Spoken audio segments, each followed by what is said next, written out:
Greetings, boys and girls. Welcome to the ASTROLABE.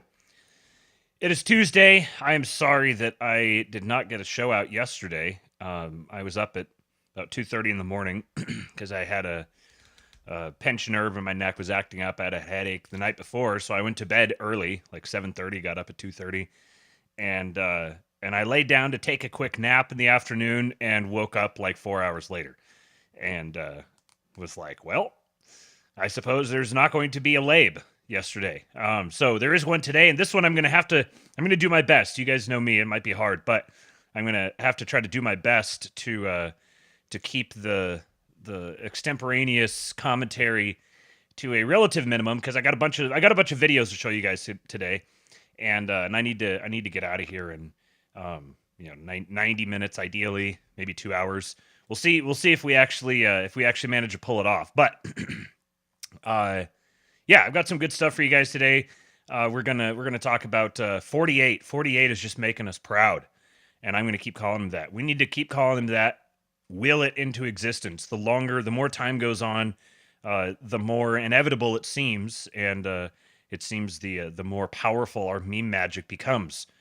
We're gonna keep calling him 48. Europe is absolutely spiraling over his comments there. And I've got some fun stuff on that.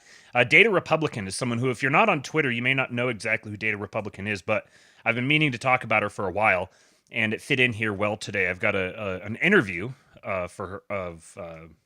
Steve Deace did with her that I'm going to share with you guys, and it'll be very interesting because, well, you'll see when we get there. She's become a somewhat of a micro celebrity on Twitter and been working directly with Elon, very obviously, working closely with him to begin to air out all of the regime auditing that DOGE is doing and putting it into publicly consumable form. And she's been all over the place lately on Twitter, but she hasn't completely penetrated outside of Twitter yet. So for those of you who don't know who she is, I think it's important that that you find out. Hey, it is a powerful mutual of mine, because I started following her back during the election, and she had way fewer followers than she does now, and that was sort of her thing, was like crunching election data, and then just has really taken off with the whole Doge operation. I think she's got like 500,000 followers now, and is regularly interacting directly with Elon. So yet another example of a humble a humble poster being elevated to great heights. So we'll go through a couple of threads of hers that she put together, and she is really taking it to the swamp creatures with receipts. Let's see, what else we got? A little bit about Elbridge Colby. This is interesting. He's been appointed to a position at state, and there's a bit of a brouhaha developing around him now. I first really got to know him, not got to know him, but was introduced to him and got a feel for who he is when Tucker Carlson interviewed him in December, I believe it was. And that is a must listen. You guys got to go listen to that Tucker Carlson episode. That was the one where he really began talking about WASP aristocracy and the WASP heritage of America. And Mr. Colby is similarly descended. He is a WASP and a very self-conscious WASP at that. So there's a brouhaha developing now where Tom Cotton is secretly working behind the scenes trying to get him taken out. And both Vance and Don Jr. have come out really publicly advocating for him. And I think that's significant that most people don't know who he is. He's one of these maybe second or third tier appointees that doesn't have the name cachet that someone like RFK or Tulsi or someone like that does.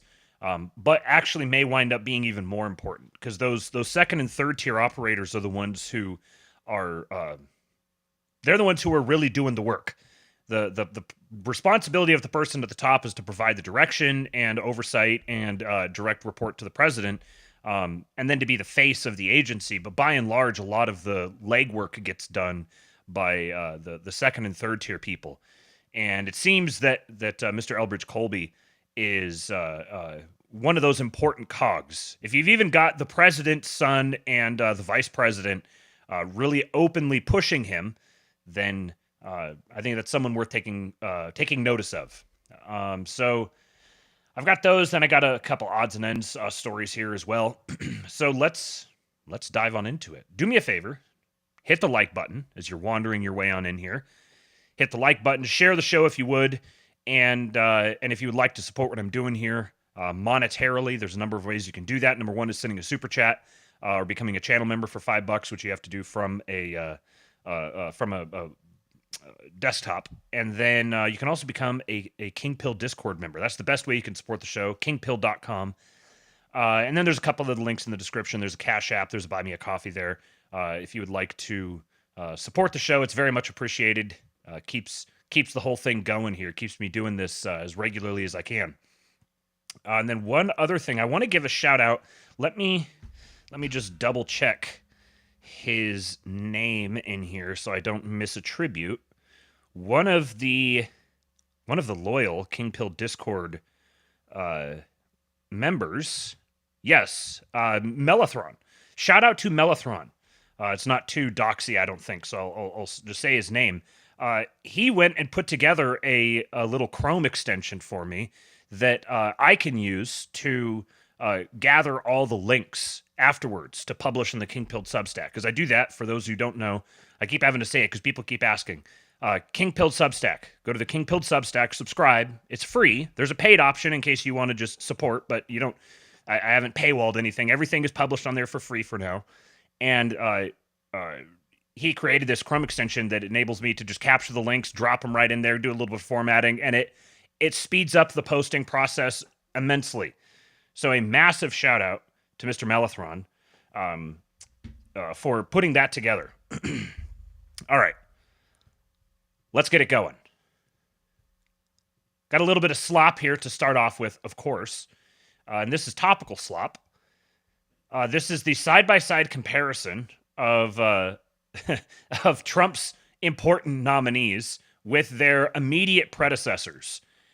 We've got an administration of aesthetics now. Aesthetics is definitely a strength, as you can see by the cover photo here, and putting them all in order like this just really drives the point home. Just how much we were being ruled over, governed, plundered by a bunch of degenerate goblins. But now it has changed. We have got some good-looking ladies and gentlemen in positions of influence. Let's do it.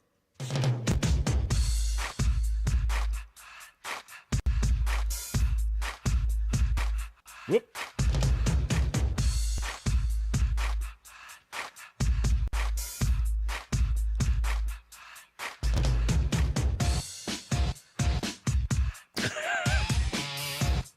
God.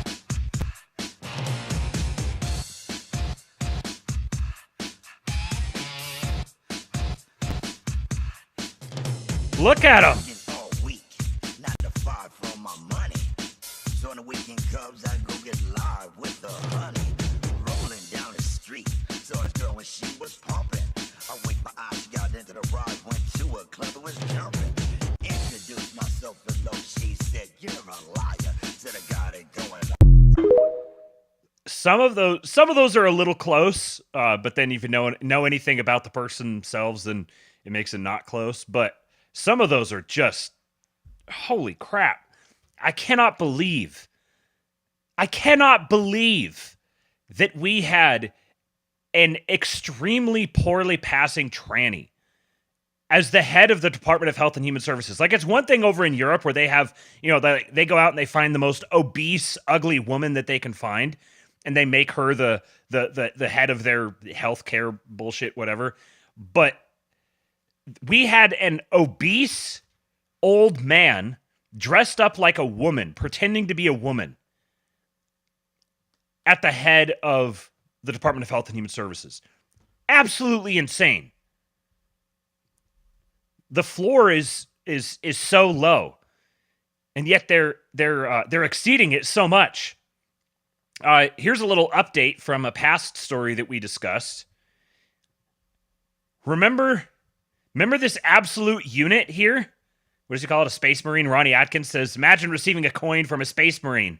Now imagine that you're the Secretary of Defense being coined by a Space Marine. This absolute unit This tank of a man. Not only did he get to do PT with the SecDef, but he coined him.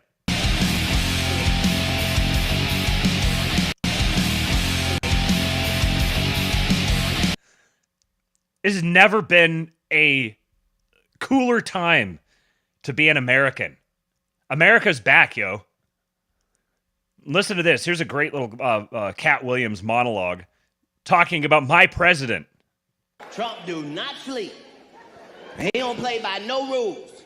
He used to say, will your president be awake at 3 o'clock in the morning to answer the phone? If it rings, shit, yeah, our president is up. Our president is a vampire. That motherfucker sent 23 tweets at 12:30. What the fuck is you talking about?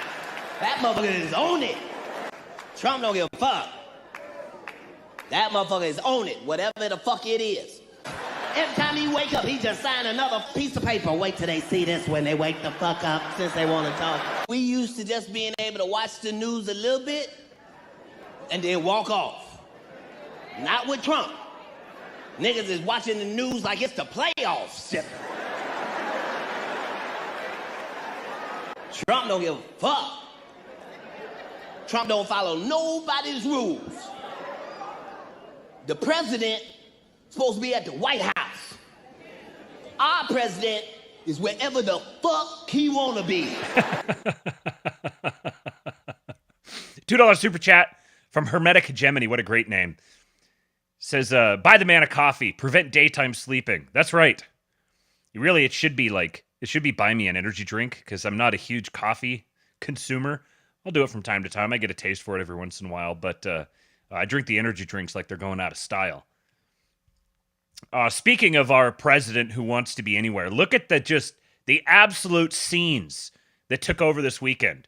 He went to the Daytona 500 and then paced the field in the Beast. And not just that.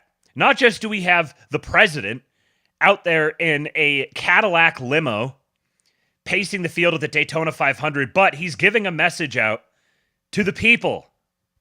And Mr. President, the radio is yours.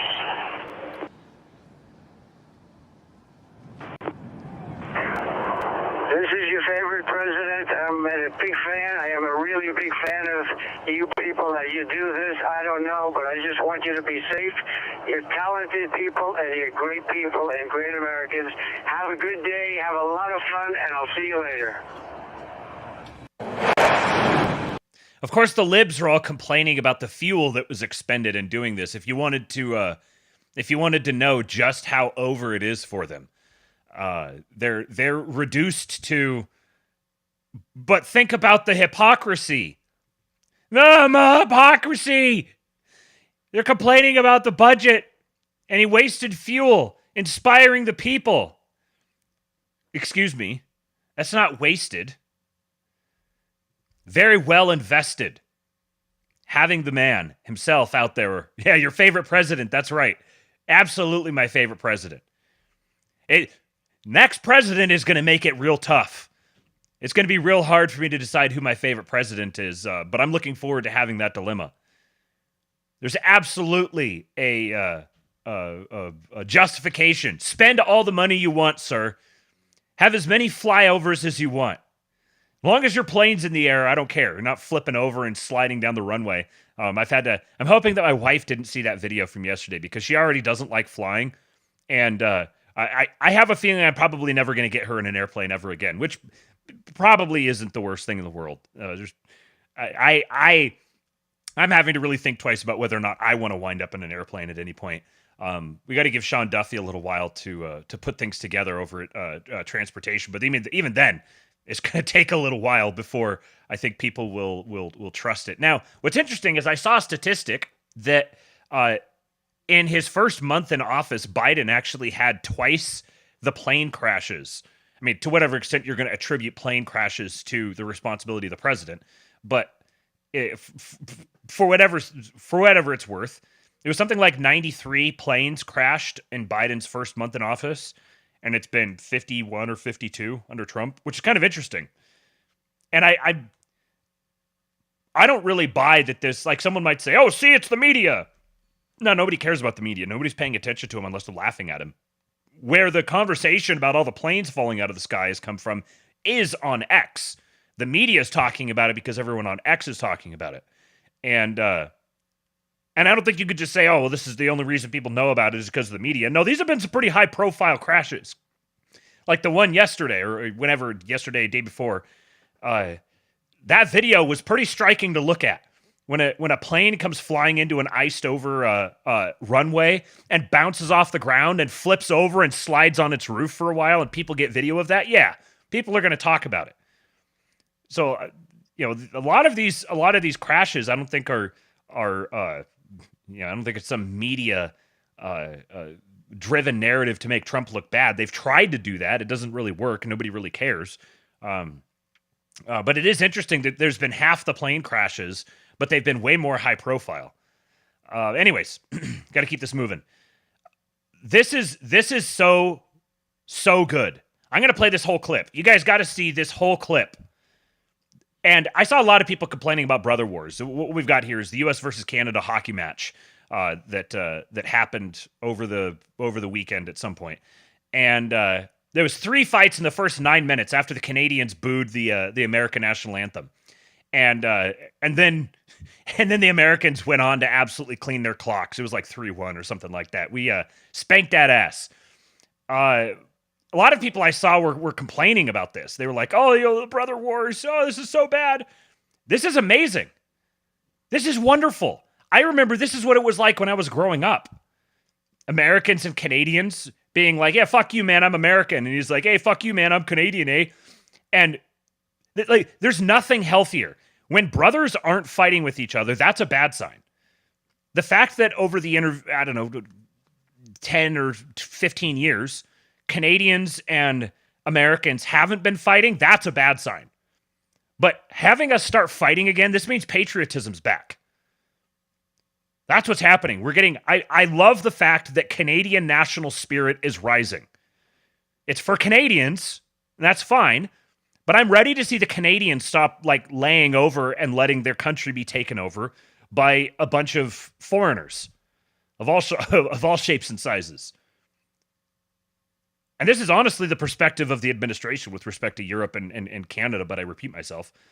They're like, you people need to take your countries back because we're not going to be taking care of you anymore. The gravy train is ending. You guys are going to have to fend for yourselves to some extent. So yes, please, let's get some nationalistic European spirit. Let's get European... Obviously, there's no European nationalism. I mean, nationalism within European countries. Yes, please rise. Take back your countries. And if it means we have to come kick your ass on the ice to get you to be proud of your country again, if you have to be angry at us, so be it. Our nation's face-off matchup is underway. Look at the clock. 1958, literally 2 seconds into the match. Gloves are already on the ice, and here we go. And the gloves are off. Chuck and Brandon Hagel.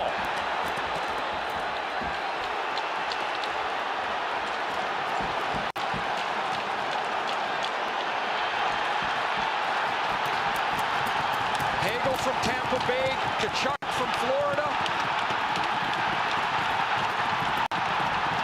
Did not see this coming.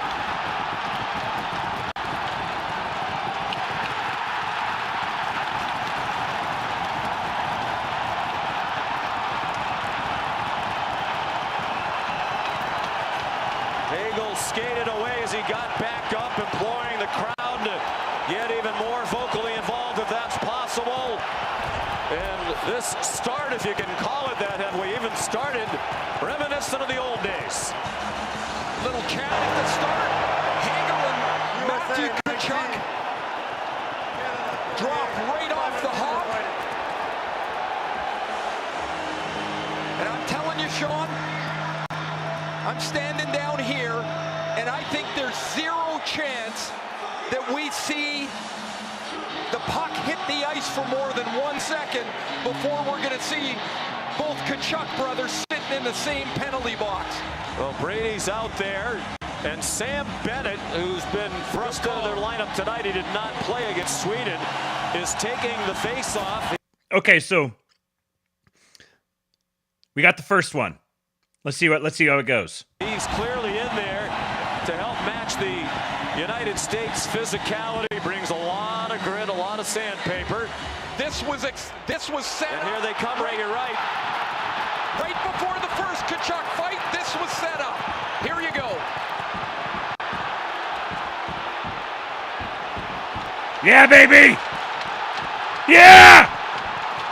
Bennett in the lineup for the first time. Yeah! Brady gets the better of this one. Eat it, Leaf!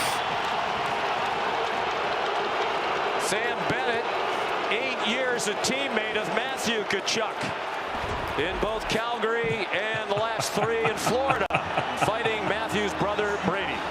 When the first face-off was about to hit the ice, Brady Kachuk yelled across to Bennett. He said, "Hey, Benny, after this, we're going." And so the change was made. Bennett jumped on the ice, and 3 seconds, 2 fights, and we thought it would be a wild night here in Montreal. We're off to this start. Well, Matthew Kachuk was at 1957. 3 seconds have gone by. They've already been pounding on each other. Let me get these super chats here before they get away from me real quick. $5 from Samoa Bob. He says, battling over state supremacy is important. As a Californian with a supremacy complex, I want all the smoke with the other states, Canada included. Yes, that's right. Let's go. Let's go. This is healthy. All the rivalries, the rivalries between states, rivalries between countries. This is good. Get it out in the open. Let's just have it out.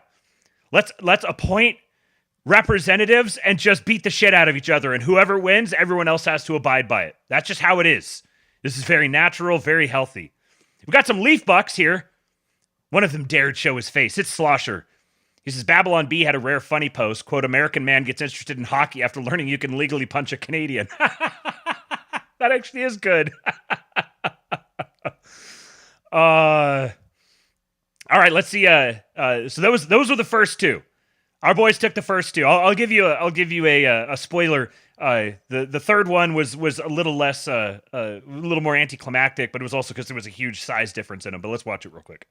asked after the game against Finland about the booing of the U.S. anthem. He said, "I don't like it." Team USA said they use it as a motivator. Coaches and players on both sides said they hoped it wouldn't happen tonight. It did. It's helped set the tone. Charlie McAvoy put one on net. Now we're 9 seconds in. We had a fight to get it, little man. 1 second later. Now in the center of the action, it's Colton Parayko and JT Miller. Parayko's got a big size advantage. Miller's a tough dude. And this is like 1996 when this building opened up with the World Cup. That was the last. So I gotta hand it to the guy. Like I don't follow hockey basically at all. I have no idea who any of these guys are. I can just see what my eyes show me. I gotta hand it to him. He was a scrawny little dude, and he went after the maple tree on the other side. He went after the tree trunk, and he's like, "Come on, I want this smoke. Let's go," and fought him to a draw, basically.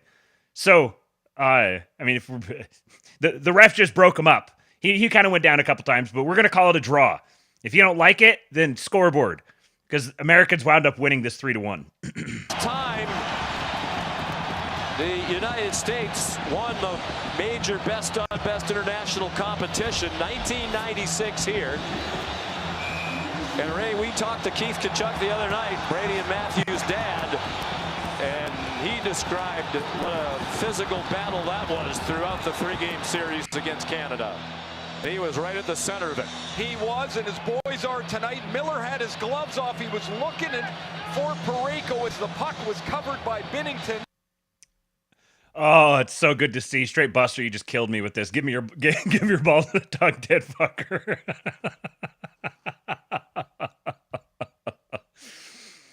Oh, it's so good. We're alive. And then, oh, I forgot I had this video here. Later. Look at this. Boom! He has 5 goals in 7 games and 44. Yeah. Phoenix Ammunition says, GTFO, Canada, you booed the anthem and then you got your doors blown off. There will be one chance to surrender, and then no quarter will be given. We will find all the European Americans hidden under the floorboards. All the 7s and above from Windsor, Toronto, and Montreal will be resettled here in Michigan as refugees, but the men will be sent to the copper mines we're reopening in the Upper Peninsula. You have 24 hours to lay down your hockey sticks, and then we send in the guy from the Pete Hegseth photo, along with all 5 of his brothers and a bunch of other guys who started baling hay when they were 6. There will be no more messages for today. I cannot wait for the border skirmishes to start on the Upper Peninsula and Ontario. It's going to be good times. Okay, let's keep it going. Our favorite Jew, his power levels are rising. I've got, I think, 3 clips here. Yeah, 3 clips here from this Stephen Miller interview. And I'm just going to let him speak for himself. I understand that even a temporary interruption in federal employment is a great crisis and catastrophe for you and for CNN. What the American people see is a government that is finally delivering a promise of accountability under President Trump. You want to have a conversation about transparency? Let me ask you a question. Do you have any idea where the $22 billion that the Department of Health and Human Services provided to illegal aliens under Joe Biden is right now? $22 billion with a B. That's enough to provide a free house to every homeless veteran in America. Where's the $22 billion? I don't know. You don't know. Nobody knows. Joe Biden just spent it, and now it's gone. Transparency begins with having an accounting of where every federal dollar is spent. And God bless President Trump for leading this effort. This woman would love to be doing anything else with her life except listen to Stephen Miller experience all of his life's dreams. He is in his happy place, just dragging them back and forth through the mud with this little smirk on his face, making it as personal as possible. I got a couple more here, but I gotta read this from Dak Jack because this is perfect. Be America.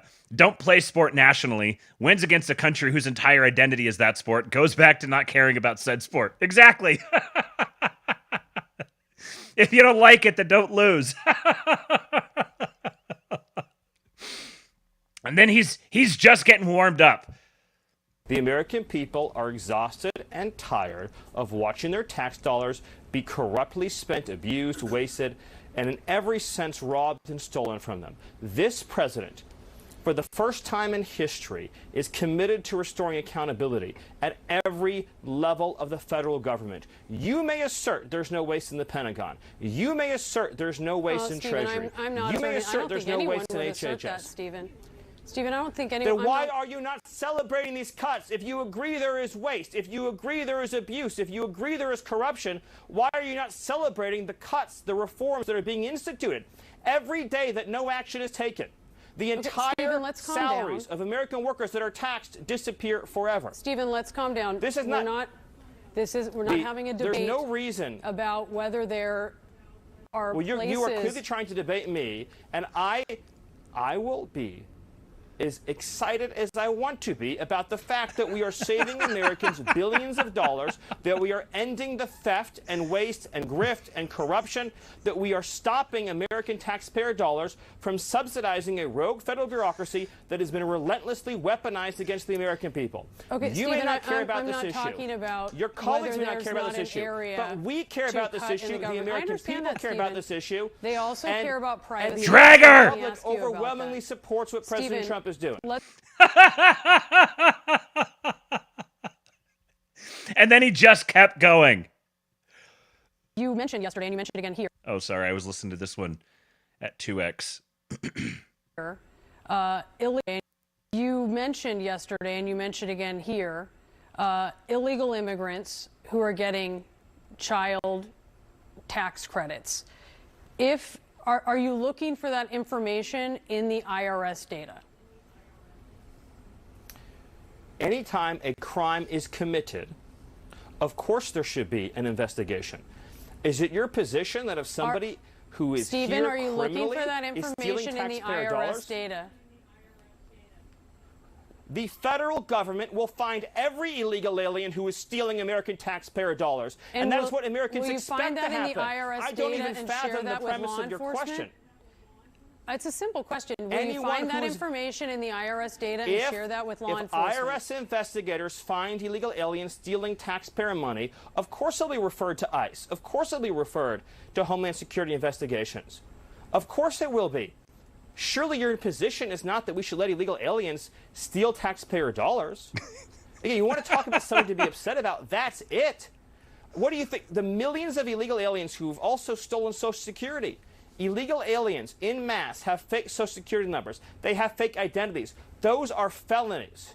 Why should there be an entire class in this country that is immunized from criminal prosecution and arrest for committing felonies? Felony theft of taxpayer information, felony theft of Social Security, felony theft of identity. These are all crimes. And yes, they will be investigated. Yes, they will be prosecuted. And yes, illegal aliens will be deported.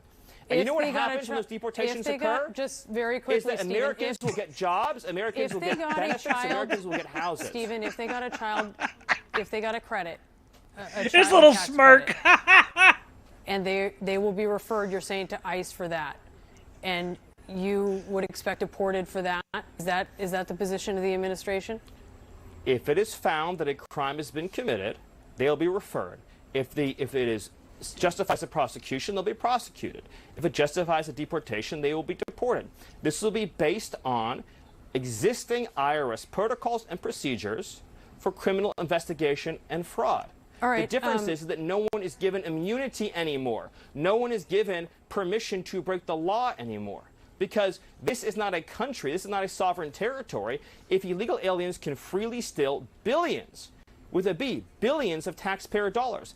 And I would have to imagine that CNN, which is endlessly talked about the importance of democracy and the rule of law, would say that no class in this country should be above the law, least of all illegal aliens who've trespassed on our territory. No, Stephen, I'm just asking. I wanted to get your position on some things. We're not taking a position here. We wanted to get some answers to some questions. There are so many questions that need to be answered. Stephen Stephen Miller, Miller, like you are in fact indifferent or unbiased on these questions, but thank you. Stephen Miller, thank you so much for your time. Really appreciate it, and we'll be right back. Thank you.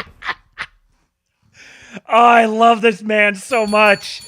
Oh, we've got one.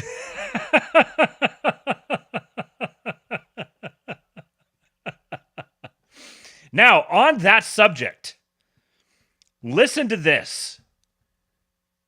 This is kind of a long one, and I'm sorry, I'm going to make you listen to a woman, but it's worthwhile. Let me speed this one up just a wee bit, because we got to get through this. But I'm going to play this video for you, and at the end of it, I'm going to give you a little bit of context on it that will probably make you even angrier.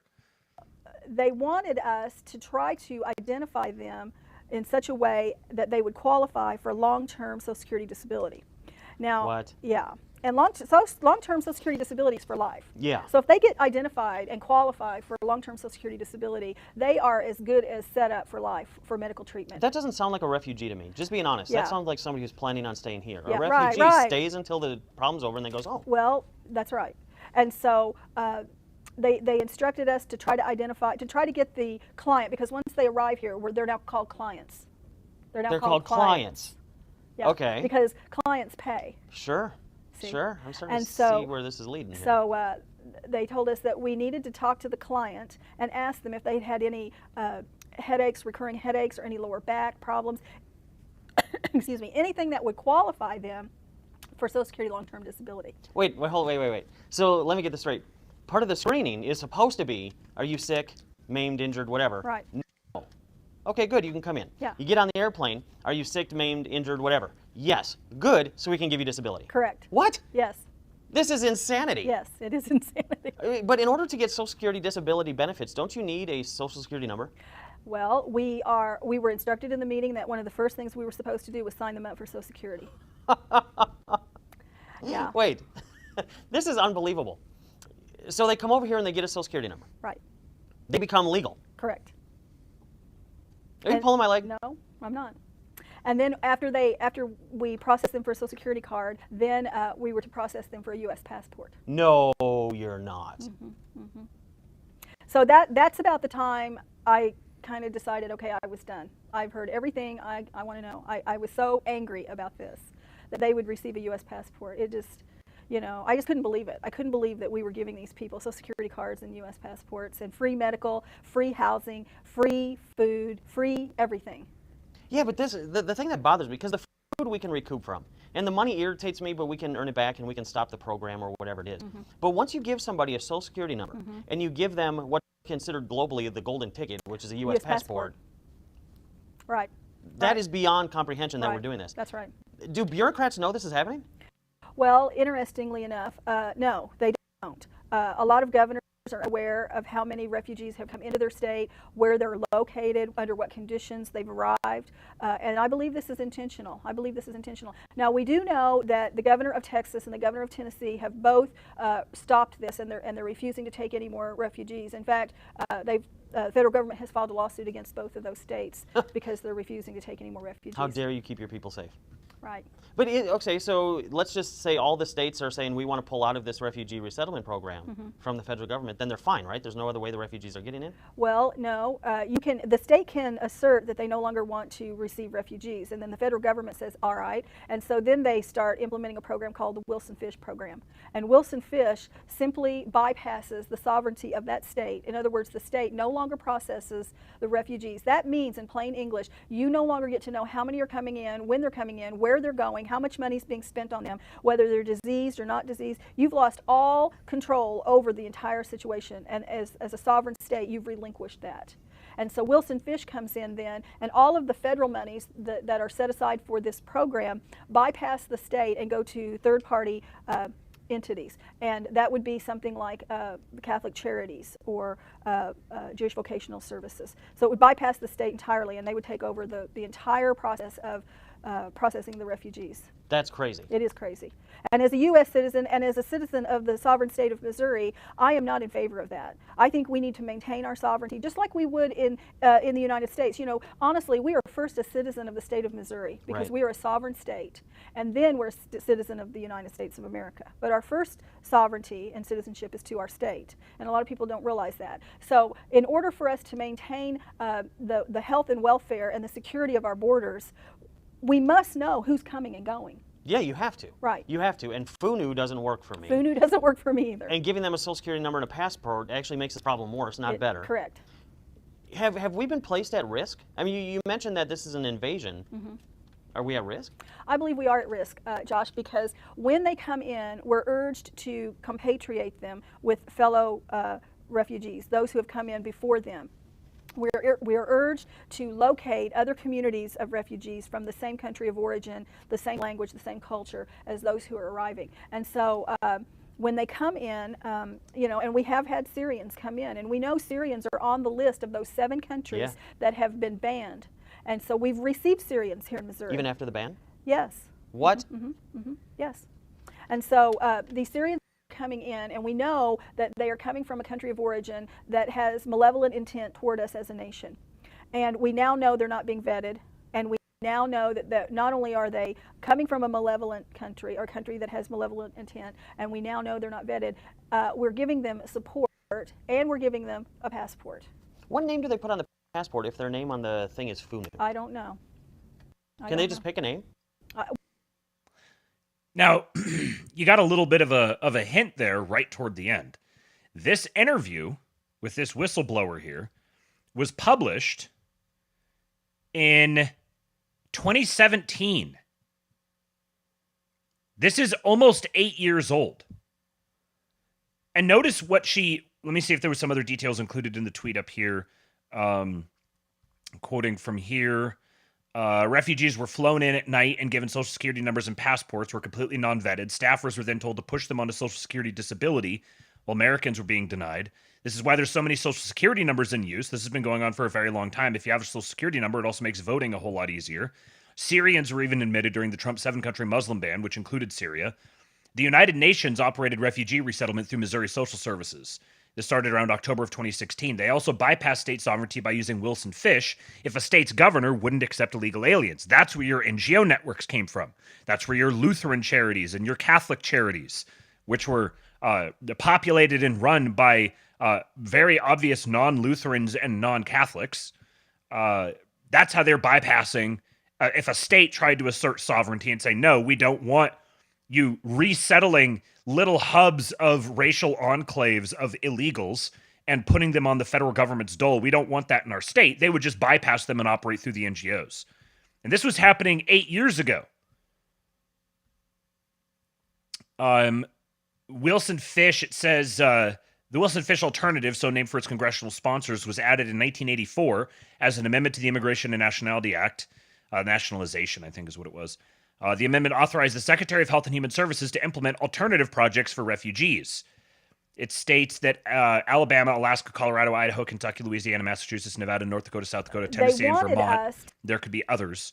So this interview was conducted by Josh Tolley. And the full link is here in the replies to this tweet. So if you're going to look for it later, it'll be the tweet from Bad Kitty Unleashed. If you want to watch the rest of it. But here, for supplemental security income for non-citizens, to be eligible for it, you must be in one of certain classifications granted by the DHS. You may be eligible for SSI if you are lawfully admitted for permanent residence, granted conditional entry, paroled into the United States, admitted as a refugee, granted asylum, an alien whose removal is being withheld, a Cuban or Haitian entrant. So there's explicit carve-outs for Cuba and Haiti. You were admitted as an Amerasian immigrant, admitted as an Afghan or Iraqi special immigrant, admitted as an Afghan humanitarian parolee, or Afghan non-special immigrant parolee, or admitted as a Ukrainian humanitarian parolee. If you have Medicaid coverage based on your SSI, your Medicaid should continue as long as you get SSI. If your SSA payments stop because you're not an eligible non-citizen, you can apply again. Contact us right away.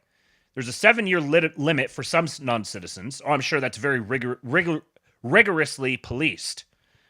Yeah, this is. There's nothing legal about this. There's nothing moral about this. This is unfathomable evil. This is treason. This is like gallows behavior. And then, speaking of gallows behavior, here we're the UK is basically the trial case for everything that they wanted to import here. And so we're getting a look at what things would have started looking like here had the people behind the power blocks in the UK, who were also behind the power block for Kamala Harris, if they'd gotten what they wanted. I've noticed, I'm not going to call out any names specifically just yet, but I've noticed that there's a lot of coping going on now on the timeline about the City of London. I even discovered that apparently the City of London conversation is something that has been paid for by Keir Starmer. Those of us who are talking about the City of London are apparently we're apparently getting Starmer bucks, and I'm just mad that I haven't gotten any yet. I thought I was signing up for Stormer bucks, but apparently Starmer bucks are out there as well, and honestly, I'll take any that I can get. This is news to me, but I have it on very good authority that this apparently the City of London conversations are a plot by Keir Starmer to take over the UK or something like that. Anyways, this is what's happening in the UK. So this letter was from the council, and you got this on the 12th of January. You moved in November, didn't you? Yeah. And you got this letter, and just spell out what this letter says. That letter says that because the property is derelict, that they can compulsory purchase it. If there's any repairs to be done in it, they could take it off the price of the property.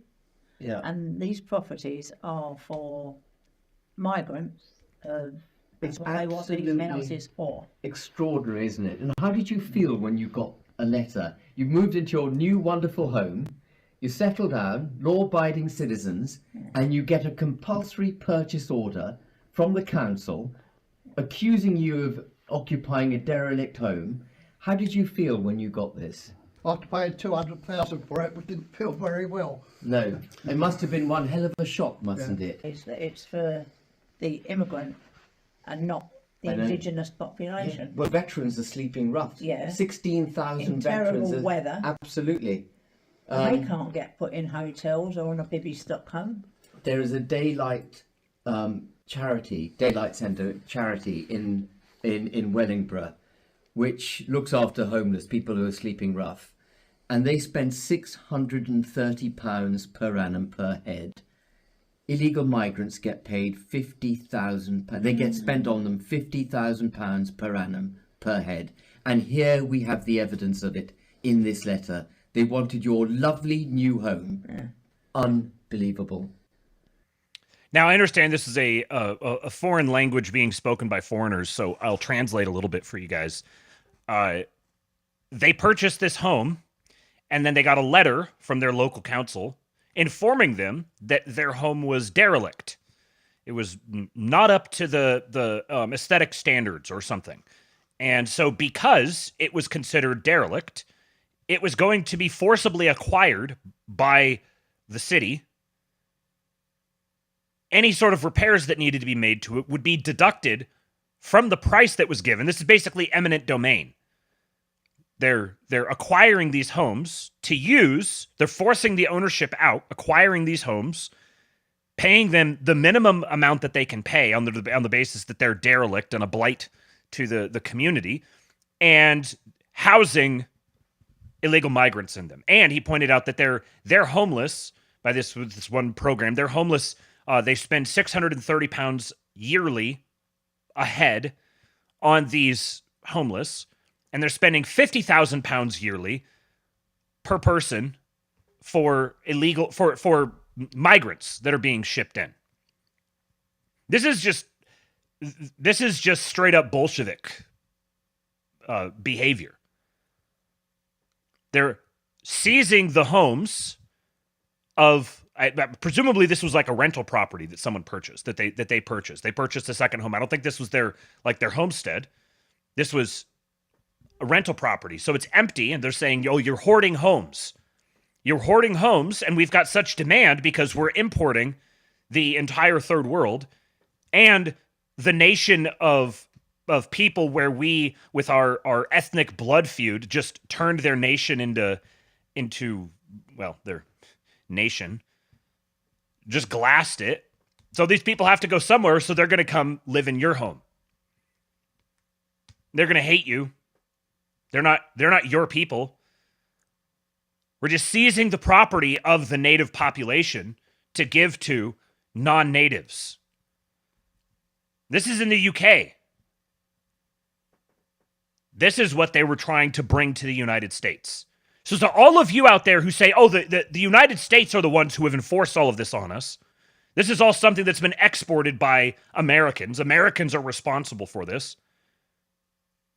This sort of thing, we haven't gotten that bad here. Explain to me how it's so much worse there.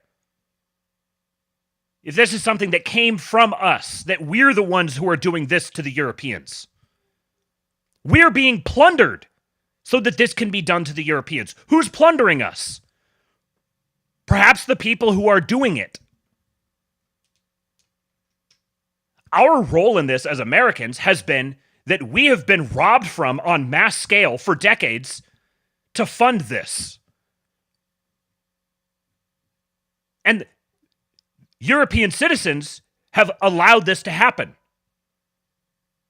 in their country.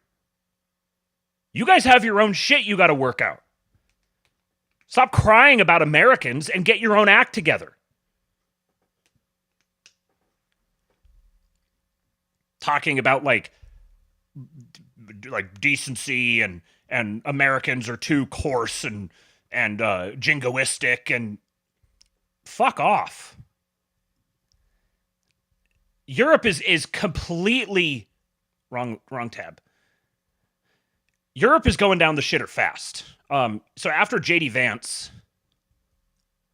went and gave them a very thorough spanking, CBS decided that they were going to prove why J.D. Vance is wrong, and in fact, why the poor Germans are the enlightened ones here. So they had this interview on 60 Minutes. Is it a crime to insult somebody in public? Yes. Yes, it is. And it's a crime to insult them online as well? Yes. The fine could be even higher Yeah. if you insult someone in the internet. Why? Because in internet, it stays there. If we are talking here face to face, you insult me, I insult you, okay, finish. But if you in the internet, if I insult you or a politician, That sticks around forever. yeah. The prosecutors explain German law also prohibits the spread of malicious gossip, violent threats, and fake quotes. If somebody posts something that's not true, and then somebody else reposts it or likes it, are they committing a crime? Yeah, in the case of reposting, it is a crime as well, because the reader can't distinguish whether you just invented this or just reposted it. That's the same for us. The punishment for breaking hate speech laws can include jail time for repeat offenders. Is it a crime? I know that CBS isn't run by a bunch of 4D chess artists. So I know that they're not doing this because they're like, "Oh, we're going to amplify this terrible issue here so that people can see how completely pathologically insane these people are." Like, what's going on, Germans? Mental institutions need to come. That's where these people belong. They need to be institutionalized. I'm glad I'm in the United States where I can say this and I don't have to worry about someone knocking on my door. But all of the people who endorse this sort of shit were clutching their pearls about JD Vance having the audacity to go to Europe and say, "You guys need to get your act together." "Oh, we feel alone. The Americans don't support us anymore." That's right, we don't. If you guys are going to go down this way, once we get our own act together, then we may have to just come liberate you from yourselves. But you'll complain and whine about that too. At this point, with the trajectory of history, there's no reason whatsoever to automatically assume that Europeans and Americans are natural allies. We're not. I love the European countries. I love my European friends. But these two things cannot coexist, and it's not our responsibility to fix your countries. The extent to which we can do it is what JD Vance is doing. Going to the Munich Security Conference and saying, "You guys need to get your shit together. And if you don't, you have no more claim on us. We don't have shared values." Tom Sauer said, "This alone makes me want to pull out of NATO. Defend your own bullshit." And Elon said, "Seriously." And then Tom Sauer got a zinger. And you hear that, NATO? You guys are such a mess that even Elon Musk wants to pull out of you. Zing! I've been saying it, and I'm going to stick to it. I think that American membership in NATO doesn't last through Trump's term. Now, maybe it does, and it just becomes something completely different that everybody calls NATO. But at this point, NATO amounts to a drain on American sovereignty for nothing in return except for condescending, moralizing lectures.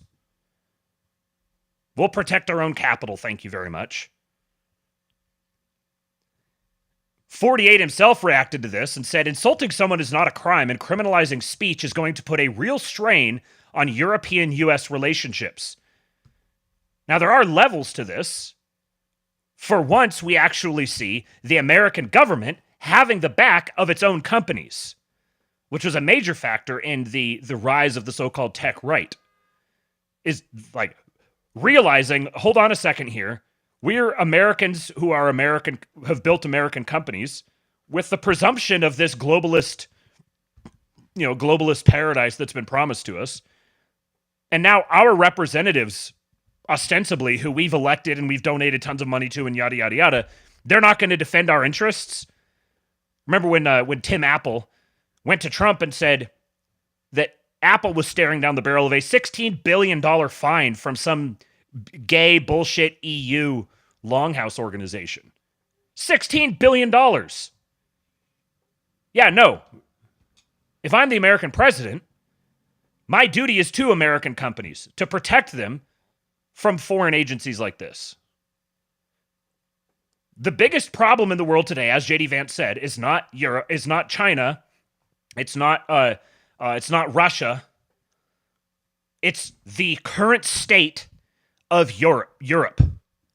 The powers that they've surrendered themselves to, and the multinational globalist organizations and banking cabals that have completely infested it. That's the greatest threat in the world right now.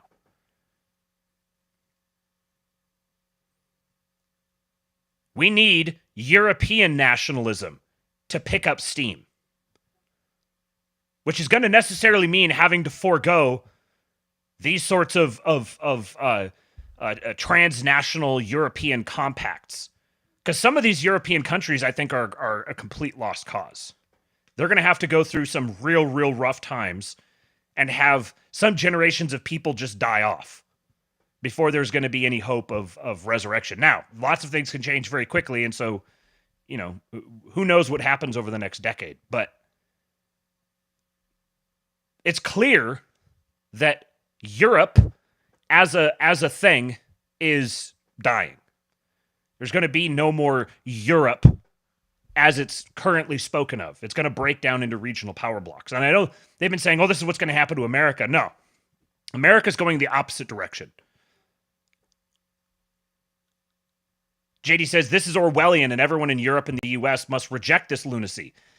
It's this part here is very enlightening. This is going to put a real strain on European-US relationships. And it seems as if most of these European organizations are wanting to double down. And I believe that that's ultimately going to be the predicate to justify pulling out of organizations like NATO or reappropriating the focus of NATO. Since NATO is really just the United States paying for a bunch of European stuff. I played this video of Carl Higbie a couple weeks ago. I played a video of Carl Higbie a couple weeks ago when he's the one who was eating tacos. There was some immigrant chick or whatever who said, "Oh, if you're gonna deport us, you can't eat tacos anymore." And he was like, "Well, look at that! I'm eating tacos right now. What are you gonna do about it?" He has a monologue here, 10-minute monologue, reacting to JD Vance, and I'm gonna play it for you guys because this is from Newsmax, so this is pretty like boomer normie friendly commentary. And I like the guy, and it's very good to see this sort of thing leaking out into the BoomerCon world.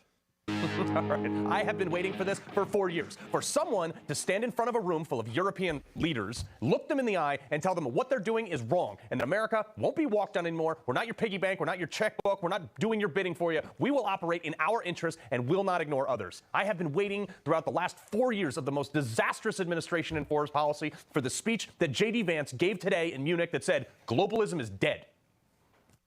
In Washington, there is a new sheriff in town. And under Donald Trump's leadership, we may disagree with your views, but we will fight to defend your right to offer it in the public square, agree or disagree.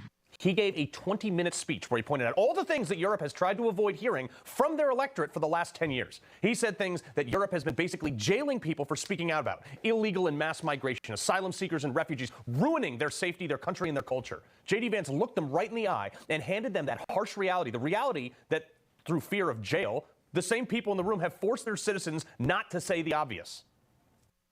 We know the situation, it didn't materialize in a vacuum. It's a result of a series of conscious decisions made by politicians all over the continent and others across the world over the span of a decade. We saw the horrors wrought by these decisions yesterday in this very city. It's a terrible story, but it's one we've heard way too many times in Europe and unfortunately too many times in the United States as well. An asylum seeker, often a young man in his mid-20s, already known to police, rams a car into a crowd and shatters a community. How many times must we suffer these appalling setbacks before we change course and take our shared civilization in a new direction? Thank you. The best part, though, was their faces. Almost no applause, by the way. The scorn and like the pompous look. How dare this man give us the brutal, honest truth? That was the highlight of my year. He went on to ask, how did it happen? Josh Ham says, I wouldn't be surprised if America moves towards Russia and away from Europe. Yes, and actually, it seems like that's happening today. I decided to push that conversation for till at least tomorrow because I want to see if there's some more developments on it. But the negotiations that are happening right now between, I know Marco Rubio's there, Steve Witkoff, and there was someone else. I can't remember who it was. But there's the negotiations are happening right now between the U.S. delegation and the Russian delegation. And it is, I expected there to be more hostility. And I've been, there's a lot of people who think that the relationship between Russia and the United States is permanently, irreversibly corrupted. And I've always been of the mind that really Russia wants to be on good terms with the United States. They just want to see that the United States has competent leadership, and then they're happy to be on good terms together. That's the way things are proceeding thus far.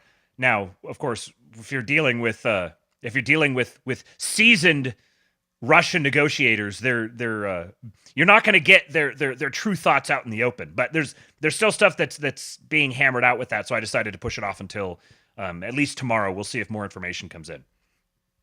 How did the people who, alongside us, by the way, who won the Cold War, go on to become the very thing, the very big tyrannical government anti-freedom machine that Europe fought to defeat?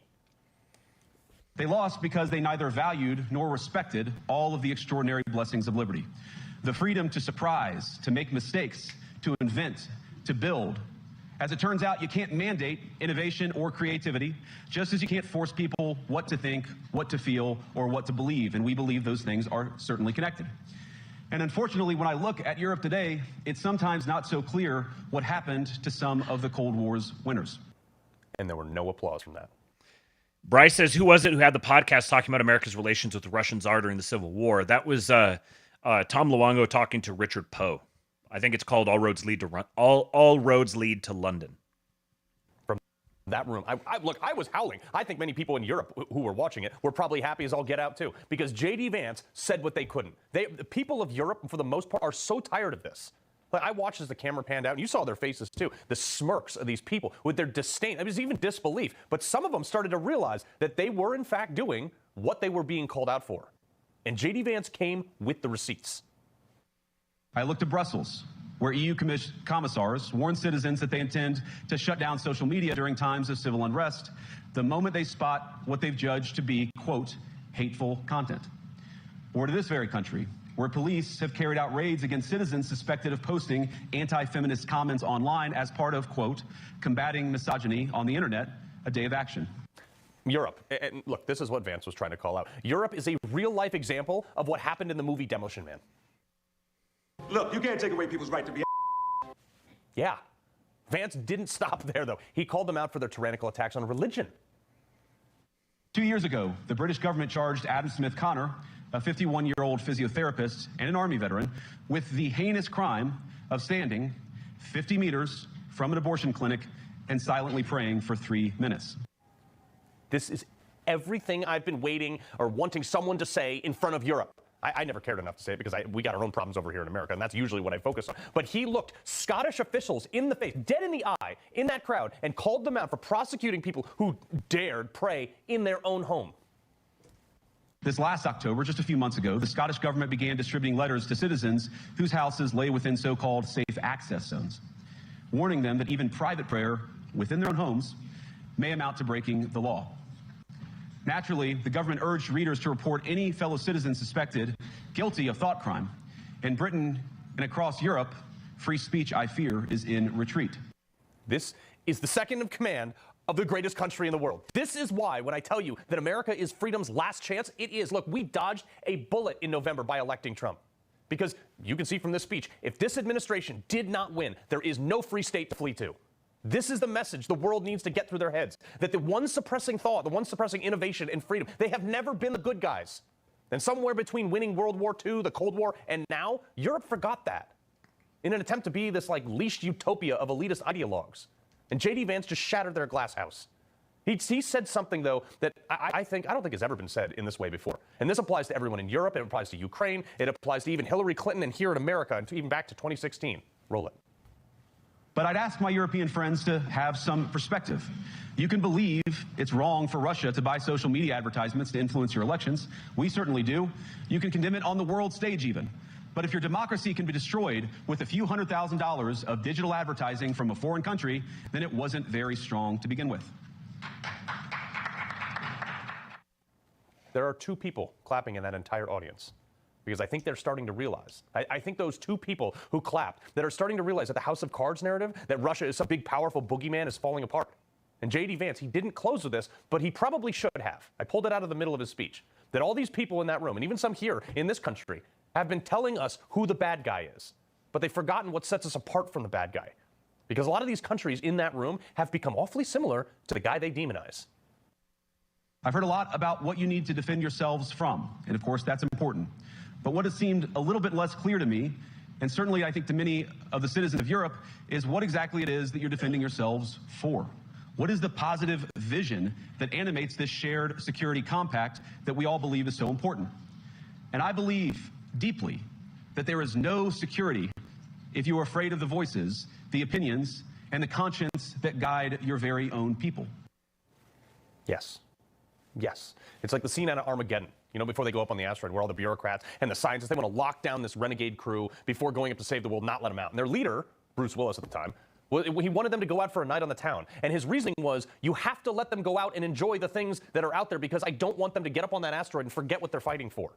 We as a society have been so consumed with personal grievances as like a currency, looking to blame anybody but ourselves. And this is mainly aimed at Europe. But America's not innocent in that we have achieved all these astronomically great things because we as Americans, and not recently, but in the past, Europeans, and to quote Ronald Reagan, it was because here in this land, we unleashed the energy and individual genius of man to a greater extent than has ever been done before. Never been truer. This is what 77 million people in America voted for. This is the mentality that built the atom bomb, that out-innovated the world and entrusted the people, us the people, to decide what's best for us, ourselves, and our families. This speech is everything that I went to war for. And I would do it 100 times over for my kids to see this kind of no BS leadership on the world stage. I want my kids to have this for the rest of their lives. It is so good to be back. It is so good to be back. We are back. I want to respond to something that Josh Ham said here. He said Viktor Orban talked with Tucker about how Russia has decided that they no longer want to be European. I think America is making the same choice. No more envy. We're building our own civilization. I agree very much. And I'll give just a brief response here because I got to keep this moving. But TXR says those, quote, values were diversity, equity, and inclusion literally a month ago. Your country got what it wanted, Nord Stream go boom, and we, the European people, are left with the ashes of the gay/Zog. See, here's the thing. The gay/Zog is not an American phenomenon. That's something that has been imposed upon America by Europeans and European influences. This is the whole point here. It's called the global American empire. But there's nothing American about it, apart from the fact that individual Americans have advanced it, but they've done so at the behest and on the payroll of Europeans. I think there has to be a distinction made between Europeans and the rank and file Europeans. Obviously, some random German guy or Swedish guy or whatever isn't any more invested in this than I am.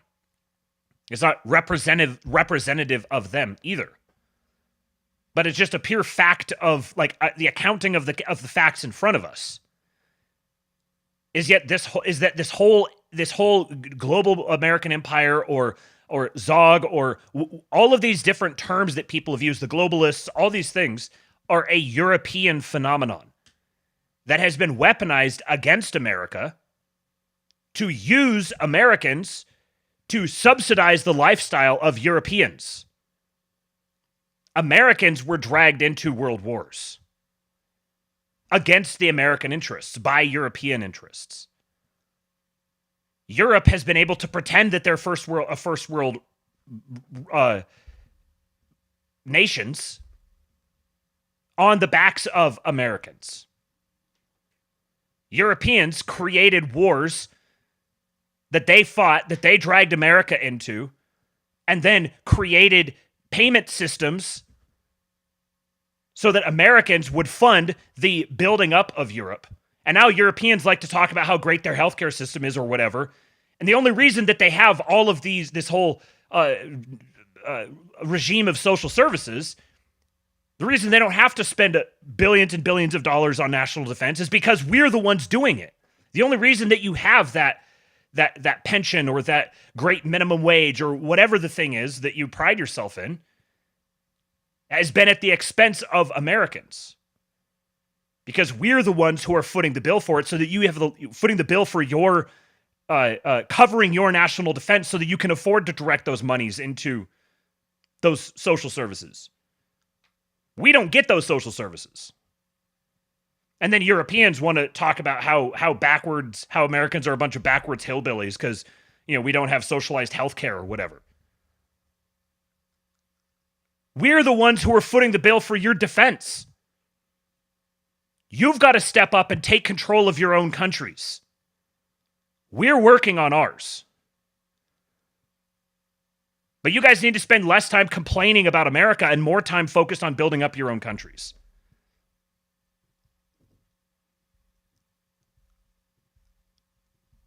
More 48 content here. He's really settling into this posting role. This video came shortly after all of that, as a media person has absolutely beclowned themselves even further. You can't even start having a conversation with someone like this. Well, he was standing in a country where free speech was weaponized to conduct a genocide. And he met with the head of a political party that has far-right views and some historic ties to extreme groups. The context of that was changing the tone of it. She's trying and so you hard. Know that the censorship I have to disagree with was you. specifically about the right. No, I have to disagree with you. Free speech was not used to conduct a genocide. The genocide was conducted by an authoritarian Nazi regime that happened to also be genocidal because they hated Jews and they hated minorities and they hated those that they had a list of people they hated, but primarily the Jews. There was no free speech in Nazi Germany. There was none. There was also no opposition in Nazi Germany. They were a sole and only party that governed that country. So that's not an accurate reflection of history. Well, he was... So JD Vance says, this is a crazy exchange. Does the media really think the Holocaust was caused by free speech? I love having people, I've seen a lot of people complaining, especially Europeans, complaining about how, well, as the vice president is really the best thing to have the vice president out there like giving speeches and posting on Twitter. Yes. Yes. This is exactly where I want my vice president. I voted for this. I voted explicitly for this. For the vice president to go to Europe, rub their faces in their own shit, and then come back home and shitpost on Twitter dunking on journalists. I specifically voted for exactly this.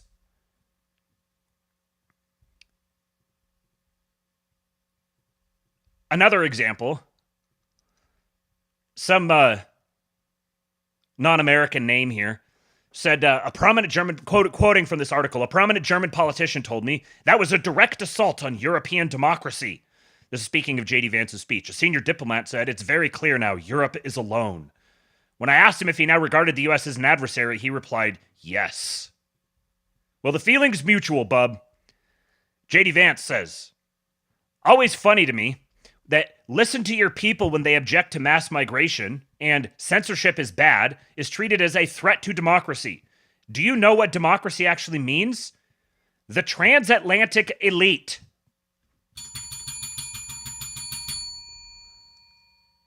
The transatlantic elite have created so many institutions to silence their own people and to delegitimize the beliefs of the public. Of course, the Biden administration was the worst offender. Even if you disagree with me substantively, these institutions have revealed themselves to be so brittle. AfD is in second place in Germany. The far right keeps getting closer in France. Wake up! And here's where it becomes clear that if you are European and you disapprove of your country's leadership, you will find no greater ally on the world stage than this administration. If anything, they're going too far to meddle in European politics, which I have no problem with it. I have no problem whatsoever if this administration artificially props up AfD and Marine Le Pen or whomever else. You're welcome. Transatlantic elite. Our guy. On President's Day, he says, Happy President's Day to the GOAT. Truly, we have a millennial-occupied government. And then, oh God, and then to really cap it off. Mehdi Hassan. Mehdi Hassan fucked around and found out. So Mark Caputo says President Trump's decision to limit AP reporters' access is as much fight over the Gulf of America as it is a protest of what White House advisors say is years of liberal word choices that AP's influential style book has spread across mainstream media. Mehdi Hassan says, hey, JD Vance, I know you're busy lecturing the Europeans on free speech, but have you seen this? Vance says, yes, dummy. I think there's a difference between not giving a reporter a seat in the White House press briefing room and jailing people for dissenting views. The latter is a threat to free speech. The former is not. Hope that helps.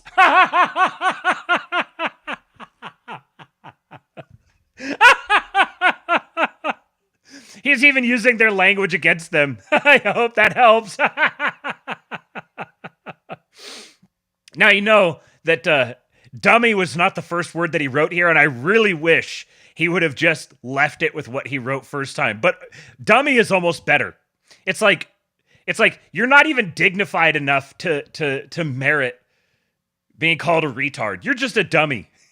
Imagine the vice president calling you a dummy on Twitter.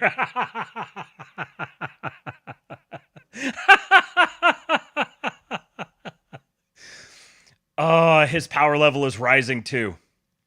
Okay, so here's Elbridge Colby. I got a couple of quotes from him, just ones that I could find laying around here to kind of give you an idea of what he's about. So this first one here is from the Heritage Foundation, talking about, and this is kind of sort of boilerplate, political philosophy kind of, but I just wanted to give you guys a little bit of context of who he is. I think what's really important. Oh, got to slow that down. To understand is both the need for strength, but also, as President Trump, I think, rightly says, we want to avoid World War III if we can. We're not going to give up our core interests. We've had our industrial base eaten up. We're here in Wisconsin, which has suffered from that a lot, here in the upper Midwest, where I have a lot of family from the surrounding states here. So we need to protect our interests, but we're also not looking to spiral into the potential for World War III if we can possibly avoid it. And I think that the central message that I think he has very eloquently put forward, and that I think you really see energizing not only the Republican voting base, but I mean Americans more broadly, is this idea of putting Americans' interests first. Yeah. And I don't think that is something that anybody should be afraid of. I travel the world a lot, as you do. And in most other countries, in Korea, they put Korean interests first. In India, they put India's. In Poland, they put Polish interests first. Why should we be any different? And now that doesn't mean that we're going to be nasty or mean or aggressive or belligerent unnecessarily. In fact, I think in the platform they talked about the importance of strong alliances, but alliances that work for us too. Yeah. And I think you mentioned things like the international organizations, the UN, the border, things where, hey, foreign policy is not something that just happens for the benefit of the Beltway establishment, but rather something that should be connected to what the American people actually think is necessary. And I think that that's such a critical part of what I understand President Trump's message to be. Quick super chat here. $10 from High Powered. Thank you, sir. It says a bit off topic, but the DOJ recently seems to be going after the unlimited shrimp at Red Lobster enjoyers for the bunk COVID PPP loans. Yes, I have heard rumors about that. I haven't seen any real big details, but it does seem that I've said here before on the show, they're incredibly thorough with what they're doing right now. And if you just openly defrauded the government financially while they're going through and performing all of these audits, then yeah, I think that you are definitely going to get you're definitely going to get rounded up. Andrew Bratling had said, if you really pick at this gay issue, GAE issue, it always ends up with Rome circa 9th or 10th century. This is the hill I die on. Yes, we. that's a whole nother podcast. but I'm with you. So again, we have Bridge Colby here, who I get the sense from what I've heard of him that he hides his power levels very well. But he's talking about how all these, you have all these globalist institutions and this idea that foreign policy isn't going to be executed in the interests of the country and the citizens of that country, and this is just silly. There's people who want to try to tar him as some sort of a subversive neocon or something like that, which is deeply ironic, because the people who are trying to do that, we'll get to this in just a minute, the people who are trying to do that are like archetypal neocons. The actual neocons hate him. And there's a reason for that. So here's him. I'm going to speed this one up just a wee bit. But here's him from, this tweet was back in December. This is before the election. But here's him talking about the European nations. And let me just double check here real quick and see what the exact position is that he's been nominated for. I think it's in the Department of Defense.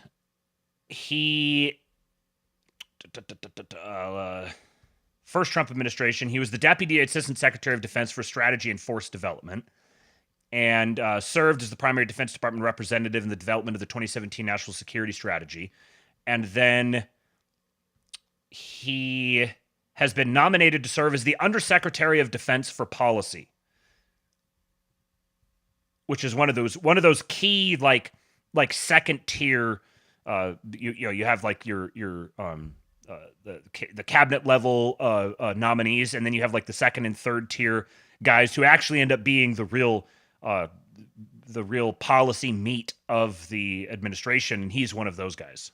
So I don't know how much of Kaya Kallis that you heard, but she certainly, at the end of our interview, said that, yes, we have to do more on our defense. She didn't directly address the tariffs issue. But does that suggest that the Trump-Europe relationship would be smoother from the get-go, do you think, in a 2.0? Well, yeah, I did hear it. And let me stress, I don't speak for President-elect Trump or his transition team or incoming administration. But I think there are some encouraging things that the High Representative said. But I think the last part has remained rhetorical. She kind of gestured at that. But the results are far more meager than I think Americans have a right to expect. And frankly, Europeans do, with the exceptions of some countries like Poland. I noted the High Representative's comments about putative isolationism. I think, let me put this to our European friends. And again, I don't speak for the president-elect, but I think this represents the kind of mindset that you see in America.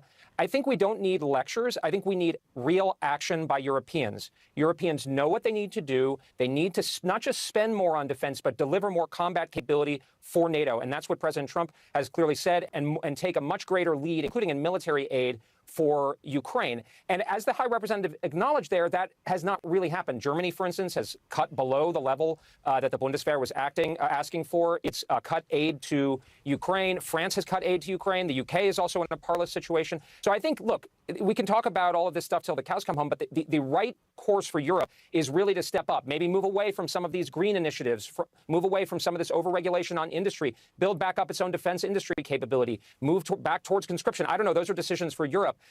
Liberalize the ability of Europe to issue bonds for greater defense spending. Mm-hmm. To me, those are all things that Europe should put on the table. But right now, we see a lot of rhetoric and relatively little action. Elbridge Colby, you wouldn't be lecturing Europe now, would you?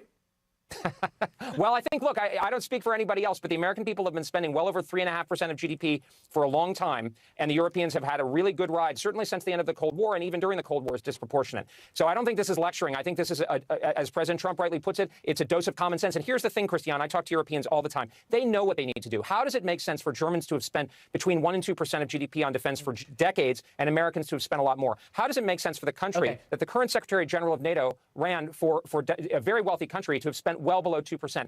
This is not equitable, and it doesn't make sense for Europe. And our military, Biden is leaving it overstretched. Our weapon stockpiles are depleted, and we have a bigger challenge in China, not to mention protecting our own homeland. So I looked up. It's interesting listening to him talk, because if you put him in either black and white or just older film style, and I just listen to him, he sounds like he's I don't know, like a Northeast, like a Kennedy. He actually sounds very much like a Kennedy. And Wikipedia doesn't say where he was born. He obviously is from the Northeast somewhere, but it does say that he moved when he was about 7 or 8. He moved to Tokyo. He grew up in Tokyo for a while. and then he went to Harvard.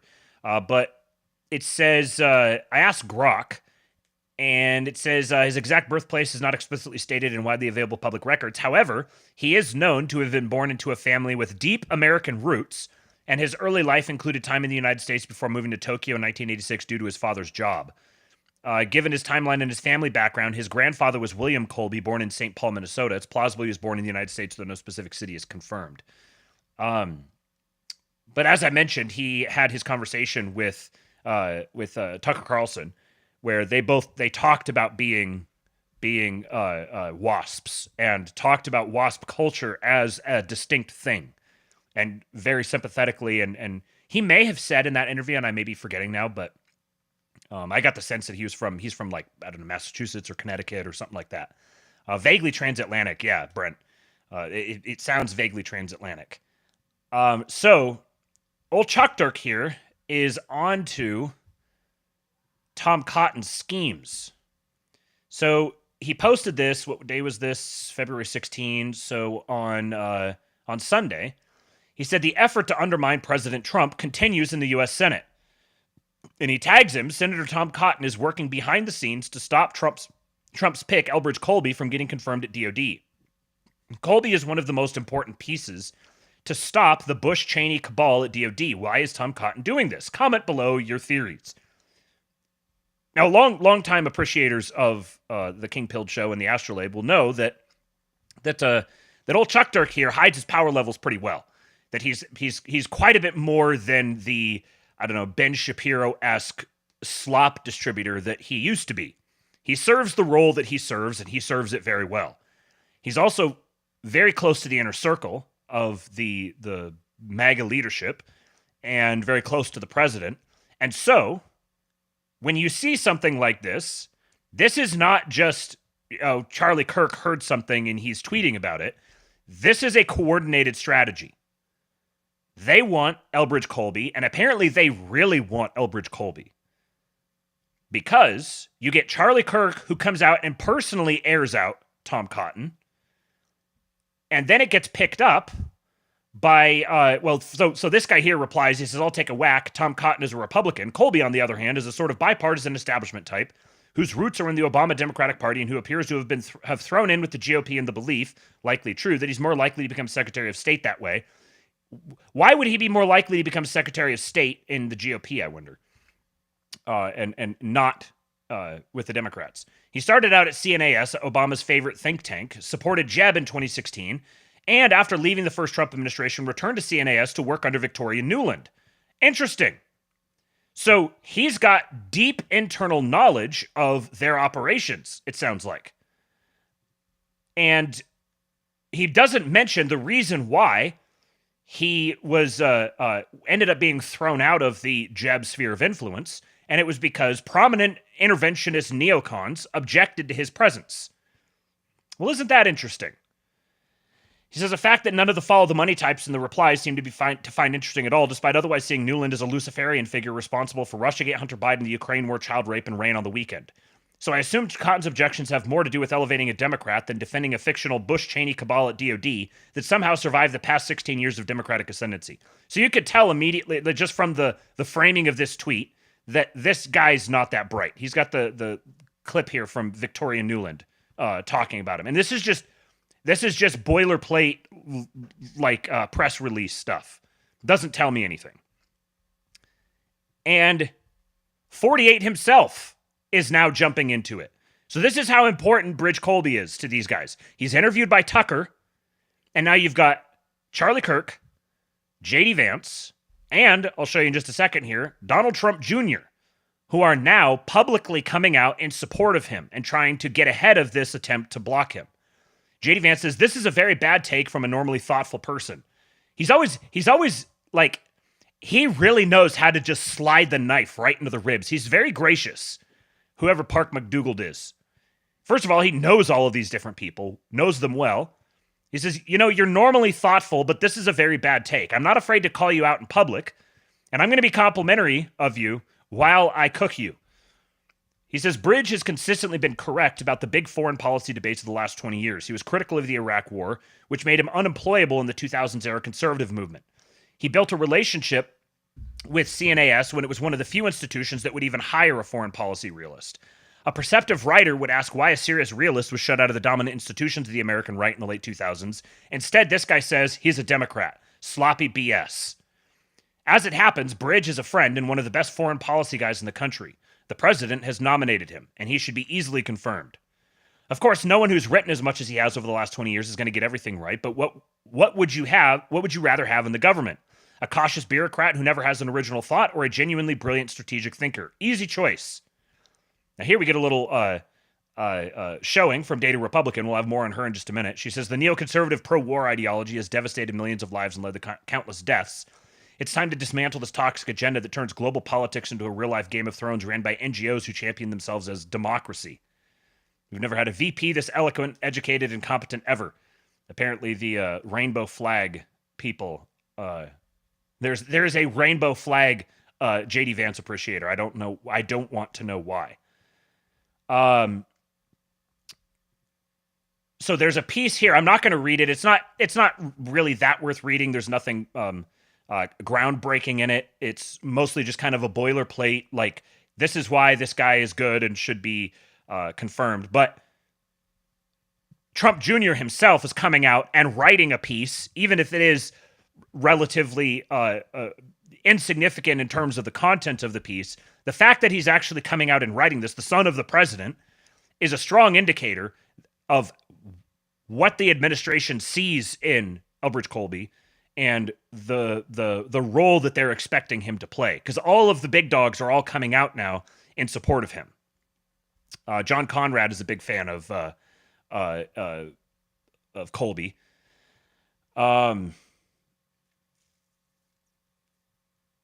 Oh, that's a good... I didn't even see this. I'll just read this here real quick, because I trust John Conrad on a lot of this stuff. He's been a great poster of late. He says, Charlie Kirk is on fire supporting Elbridge Colby, and for good reasons. There's no shortage of editorials on why he matters for DOD policy and planning, but they're missing seven critical points. And this is quoting from this article. It says, and that's precisely why they see Colby as such a threat. He's so effective, so knowledgeable, and so genuine in his conviction for an America First foreign policy that he cannot be manipulated or controlled. Colby will actually do what the American people have given President Trump a clear mandate to do, and for that reason, the D.C. blob must stop him. He says, this is a huge appointment. Most people don't realize just how big this is. Colby's appointment is happening before any military service secretaries, right after heavyweights like Tulsi and RFK. That tells you everything about how important this job, DOD policy and planning, is. Colby's depth and breadth of knowledge is unmatched. Most DC defense experts are siloed, stuck in one niche. Not Colby. He understands the full spectrum of warfare, from strategy to execution. He knows how to integrate land, sea, air, cyber, and economic power. He gets naval logistics, shipbuilding, and the U.S. merchant marine, critical but often overlooked. Unlike others, he's actually engaged with experts in these fields, including appearing on Commander Salamander's Midrats podcast and reaching out to discuss the real-world impact of shipbuilding and merchant shipping. This depth and breadth will unlock new strategies in the full might of American strength. He can break the cycle of dumb, destructive land-based warfighting that focuses on civilian population centers. For decades, we've chosen the worst ways to project power, dumping expensive weapons into conflicts instead of focusing on real deterrence. Just look at Ukraine. Javelins instead of protecting grain ports. Sanctions with zero enforcement. Ignoring choke points like the Kerch Strait. The result? Large civilian populations in the crosshairs, food instability, mass migrations, economic chaos, and wars we don't win. Mass migration is the defining issue of our time. War destroys land, infrastructure, and food, driving migrants to Europe. Unchecked arms and drug shipments destabilize Latin America. We lost our moat, the Panama Canal, millions are crossing. The root cause? Bad DOD policy. The solution? Strategic deterrence that actually works. Elbridge Colby is our best chance of proving peace without land wars so migrants don't flee their homelands. The mental health crisis is the biggest crisis in the military. Watch a few episodes of Sean Ryan and you'll see that operating near civilians, watching children suffer is a major cause of PTSD. But it's not just that. Poor planning, political ROEs, and DOD's refusal to adapt leave warfighters feeling powerless. Strength through deterrence restores control, prevents war, and removes troops from the front row seat to human suffering. In 2021, research found that 30,177 active duty personnel and veterans who served in the military after 9/11 have died by suicide, compared to the 7,057 service members killed in combat in those same 20 years. Geez, 3 out of 4. More than 3 out of 4 active duty personnel and veterans died not from combat, but by their own hand. His number one priority is deterrence. It's literally the title of his book. Teddy Roosevelt said, "Speak softly and carry a big stick." Right now, we're screaming while shooting small arms. Colby will fix that. But more importantly, he understands that deterrence isn't just about having a big stick, it's about knowing how to use it. If you want a DOD that prioritizes strength over destruction, this appointment is everything. Nuclear war. Americans are so detached from the Cold War that they don't grasp how real this threat is. We just refuse to think about it. But the doomsday clock is closer to midnight now than during the Cold War. We need a leader young enough to be sharp, but old enough to have felt the full weight of the Cold War. We need Elbridge. He's 45. I'm not exaggerating. This appointment is a game changer. Our soldiers' mental health, millions of civilian lives, and the prevention of tens of millions of future migrants hinge on it. That's why it's happening right after RFKs. This isn't just another hire, it's a strategic shift. And these are just the secondary points to grasp what's truly at stake with Elbridge Colby's appointment. Read and share Charlie Kirk's full editorial. It lays out the foundation of why this matters. And the editorial was, "Elbridge Colby is the America First nominee we need." Okay, so here now is where we'll talk about DataRepublican. So she responded to Charlie Kirk, calling out Tom Cotton, and said, "I'll clarify this for you, Charlie Kirk. Senator Tom Cotton serves as a director at the International Republican Institute, one of 8 core NGOs aligned with the political establishment. Mike Benz appreciators, or Mike Benz listeners at least, will recognize the IRI here. While IRI is closely tied to the Republican Party, its agenda and interests fundamentally conflict with President Trump's policies. Funded primarily by taxpayers, IRI received almost $131 million last year, much of it from USAID. Though Senator Cotton is unpaid for his board role, the organization directs substantial public funds toward expenditures like travel, $12.2 million, and pensions and fringe benefits, $14.2 million. It's insane. $130 million for this institution. $130 million. The money laundering is so obvious once you start to see it.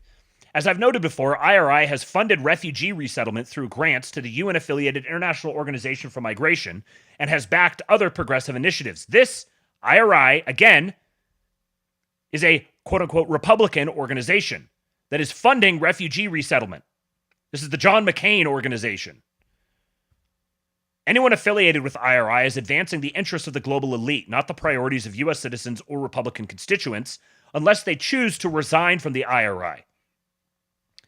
And part of the reason why I want to highlight DataRepublican here, and I'm going to play an interview from her in just a second, is because she's been getting out ahead of this. After she created this database for searching all of the USAID stuff and got on Elon Musk's radar, he started signal boosting her, and she's been a very effective reply girl. She's the one who absolutely cooked Bill Kristol a couple of weeks ago when he opened his fat face and was whining about something. And she was like, she gave him like a "this you" response, showing how much that little piggy has been eating at the slush fund trough.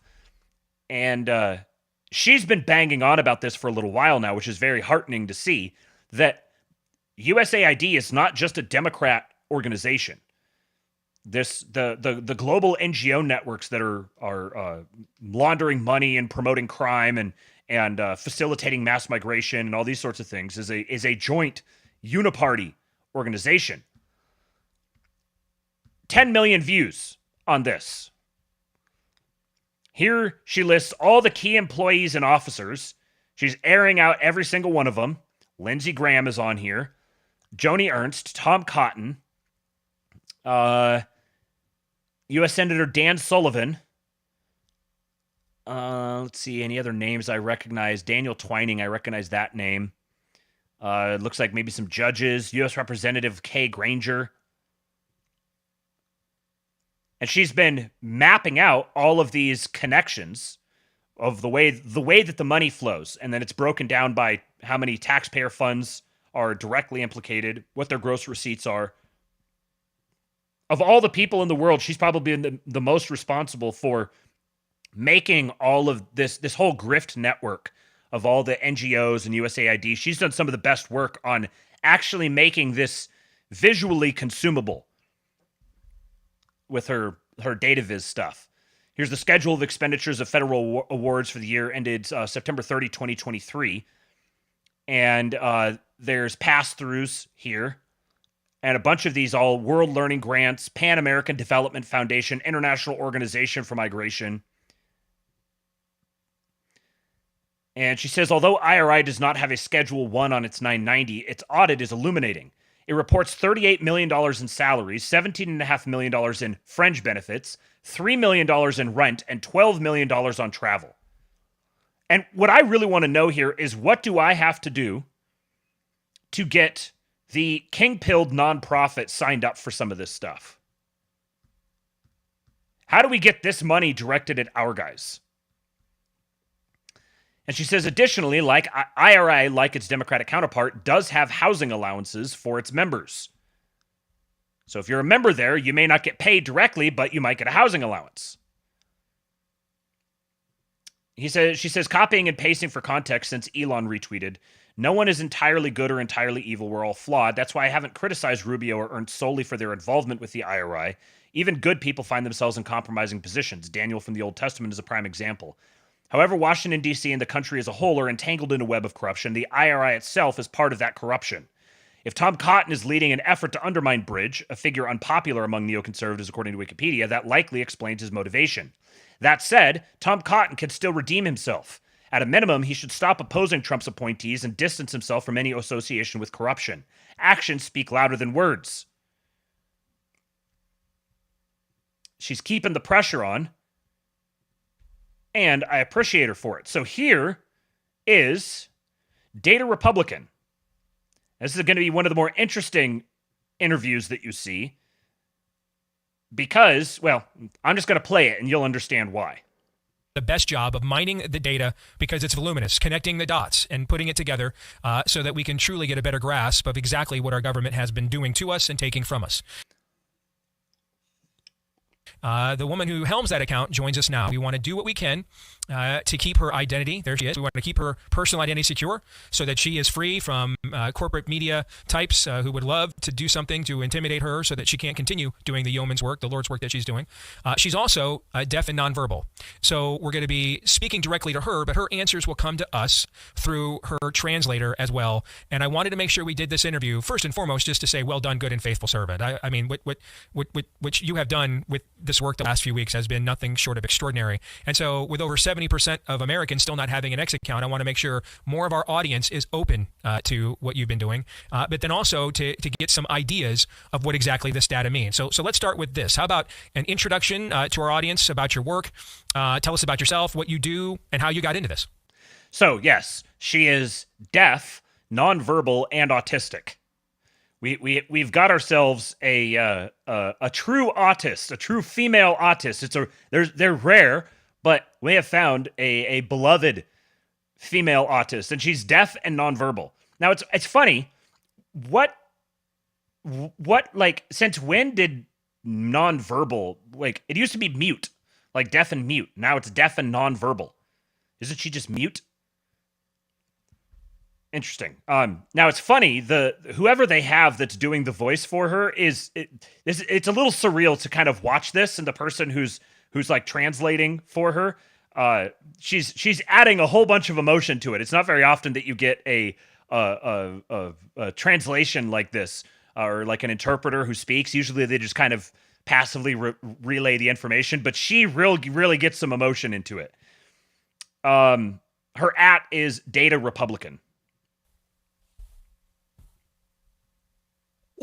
Yeah, sure, of course. Thank you so much, Steve. So you can call me the DataRepublican on X. Thank you. And to be really honest, I'm a software engineer. Like, back in 2020, I built a website that tracked Florida votes in real time. And what happened was it got a lot of attention because it accurately predicted the results from Florida.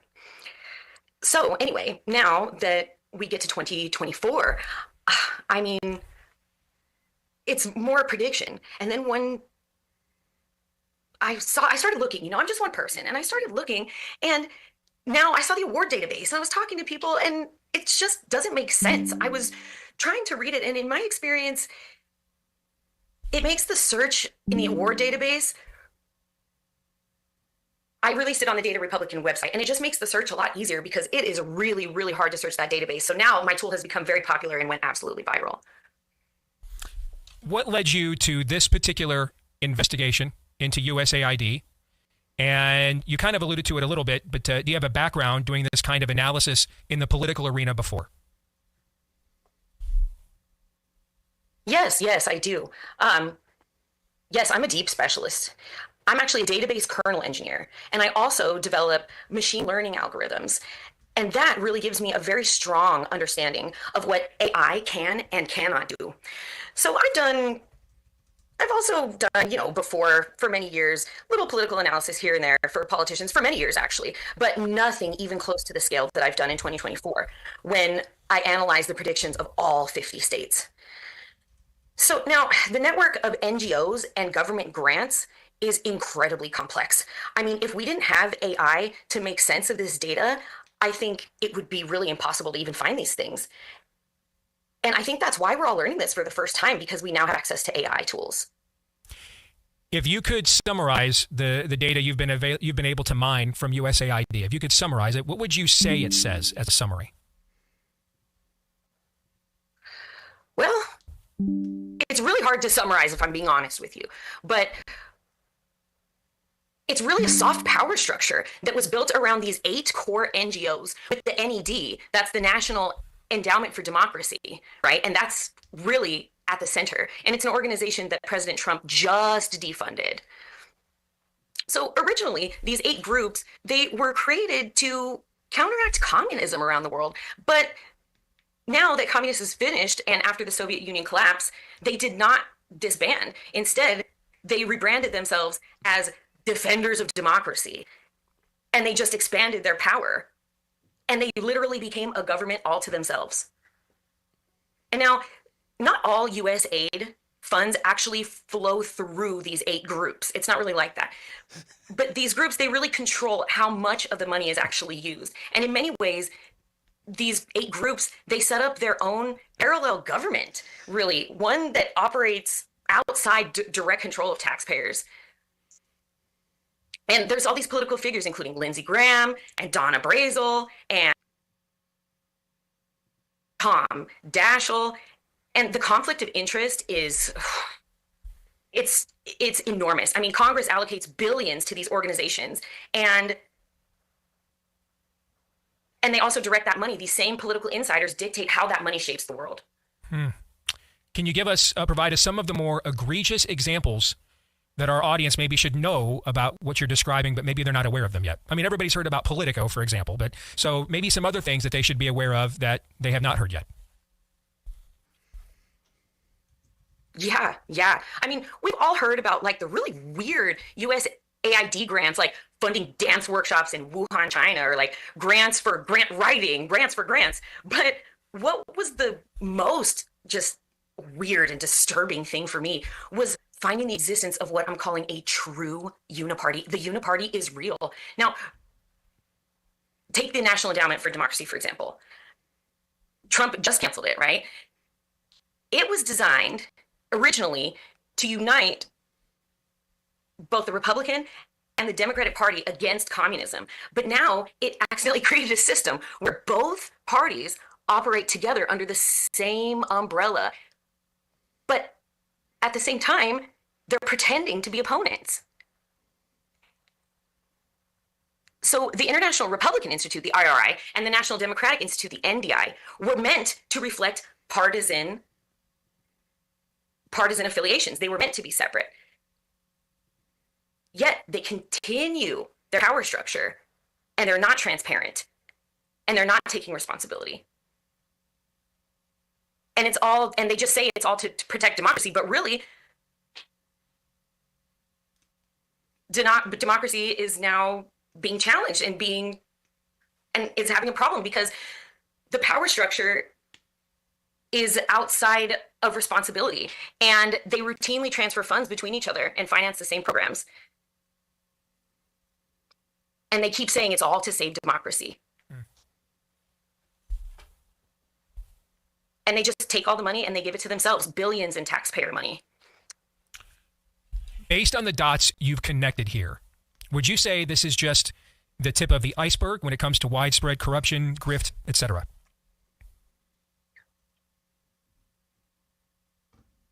Yes. Oh, yes, absolutely. A family of four spends at least $80,000 a year in federal spending, and much of it is on borrowed money. It's debt. Like, if you ask the average American if they're getting the value in their services, I mean, most people would say probably not. Like, so where is the money going? It's not just vanishing into thin air. One person, somebody is benefiting from this. And when you see that these politicians in Congress are designed to have these moderate salaries, and then they leave as millionaires, you have to ask, is that really a coincidence? And to that, we're only seeing a very small part, the very top of the iceberg for sure. So, DataRepublican, we're a biblical worldview show first and foremost. I know you take your faith very seriously as well. Have you found any evidence of those purporting to be Christian leaders or church leaders / organizations caught up in this? Not necessarily maybe they got funds from this organization through 5 different channels they weren't aware of, but like directly involved in the grift pyramid here. Yes, unfortunately, many churches and faith-based have accepted USAID funding, and that became possible because George Bush, he made that possible. But there's a key restriction. They have a limit. They cannot use those funds for evangelism, for preaching, and they can't speak out about other religions. But Christianity is built specifically on one great commission. And Jesus was very clear about that, about spreading the gospel. And it's hard to imagine him accepting funding that required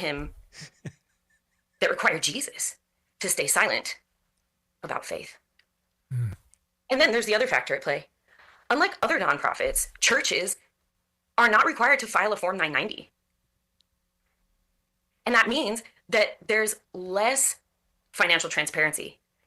And that alone might make church government funding an attractive option for more cynical players, bad actors who might not be motivated by religious goals. I had not even So considered that means, I don't know about other religions, right? I don't know about other religions, but I personally would be very skeptical of any Christian church which accepts USAID money or any federal funding. What are you continuing to pursue with this and other stories like this? What are the next things you're looking for? Well, right now, one of the biggest things I'm focusing on is uncovering a very deep web of connections between very, very powerful people. Because, when you dig long enough, there's just so many connections and you just start to see how deep it goes. For example, Kimberly Kagan. She's the co-founder of the Institute for the Study of War with Bill Kristol.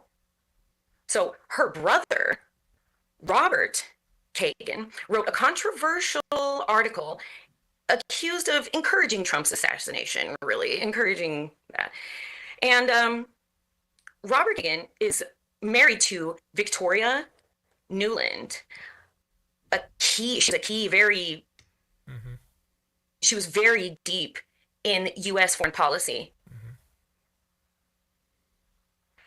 U.S., yes. And it's all related, and it's all related to the uniparty NGOs. And now a dictator of one of the 8 core uniparties.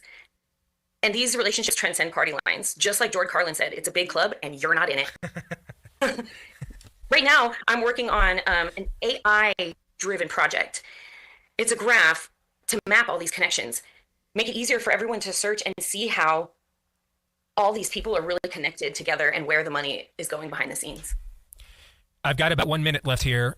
What's your biggest takeaway from all of this thus far? Yes.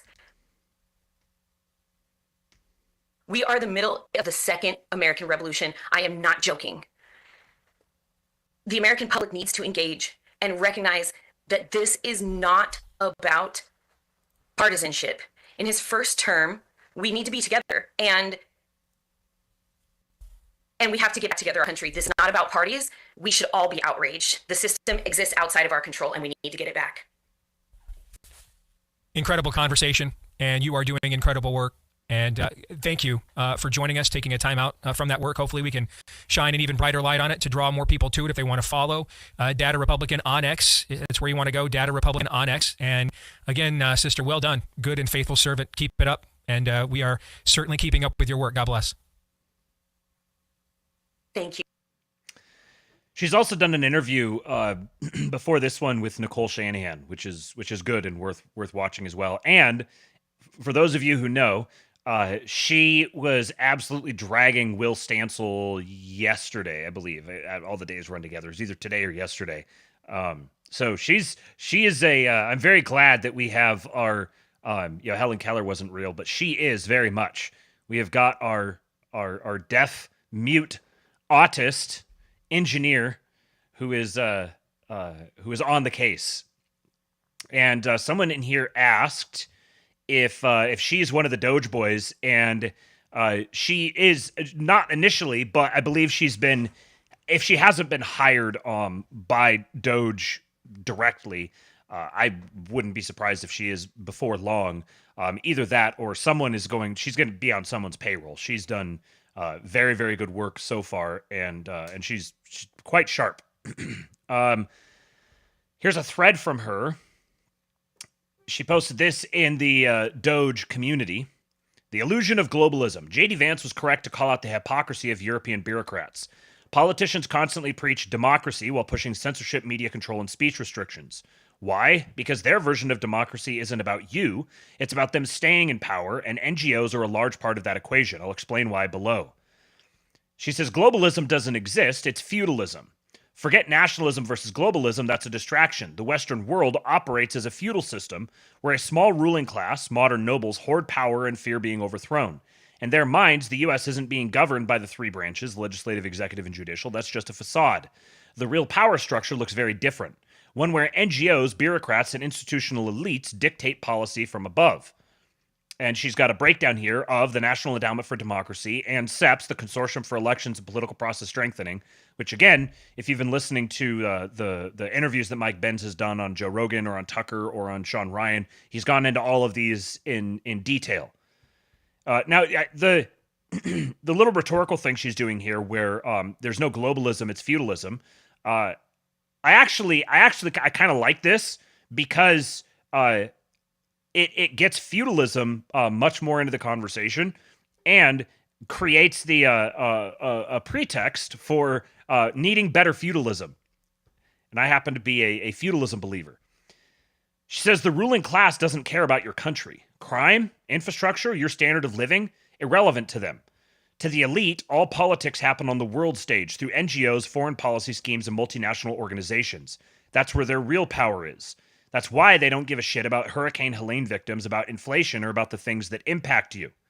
Again, more of her autism here. I encourage you guys to go and look at these different graphics that she's put in, connecting these different NGOs to each other and showing the money flows between them.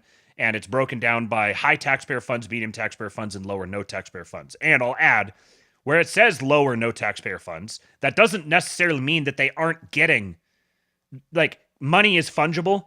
So, you know, if taxpayer funds come in the door for this purpose, and then non-taxpayer funds go out the door for this purpose, this is a distinction without a difference, which is, I think, something she even herself has talked about. She said, your tax dollars fund their power. While your wages shrink and crime rises, billions in taxpayer money flow into organizations designed to protect them, not you.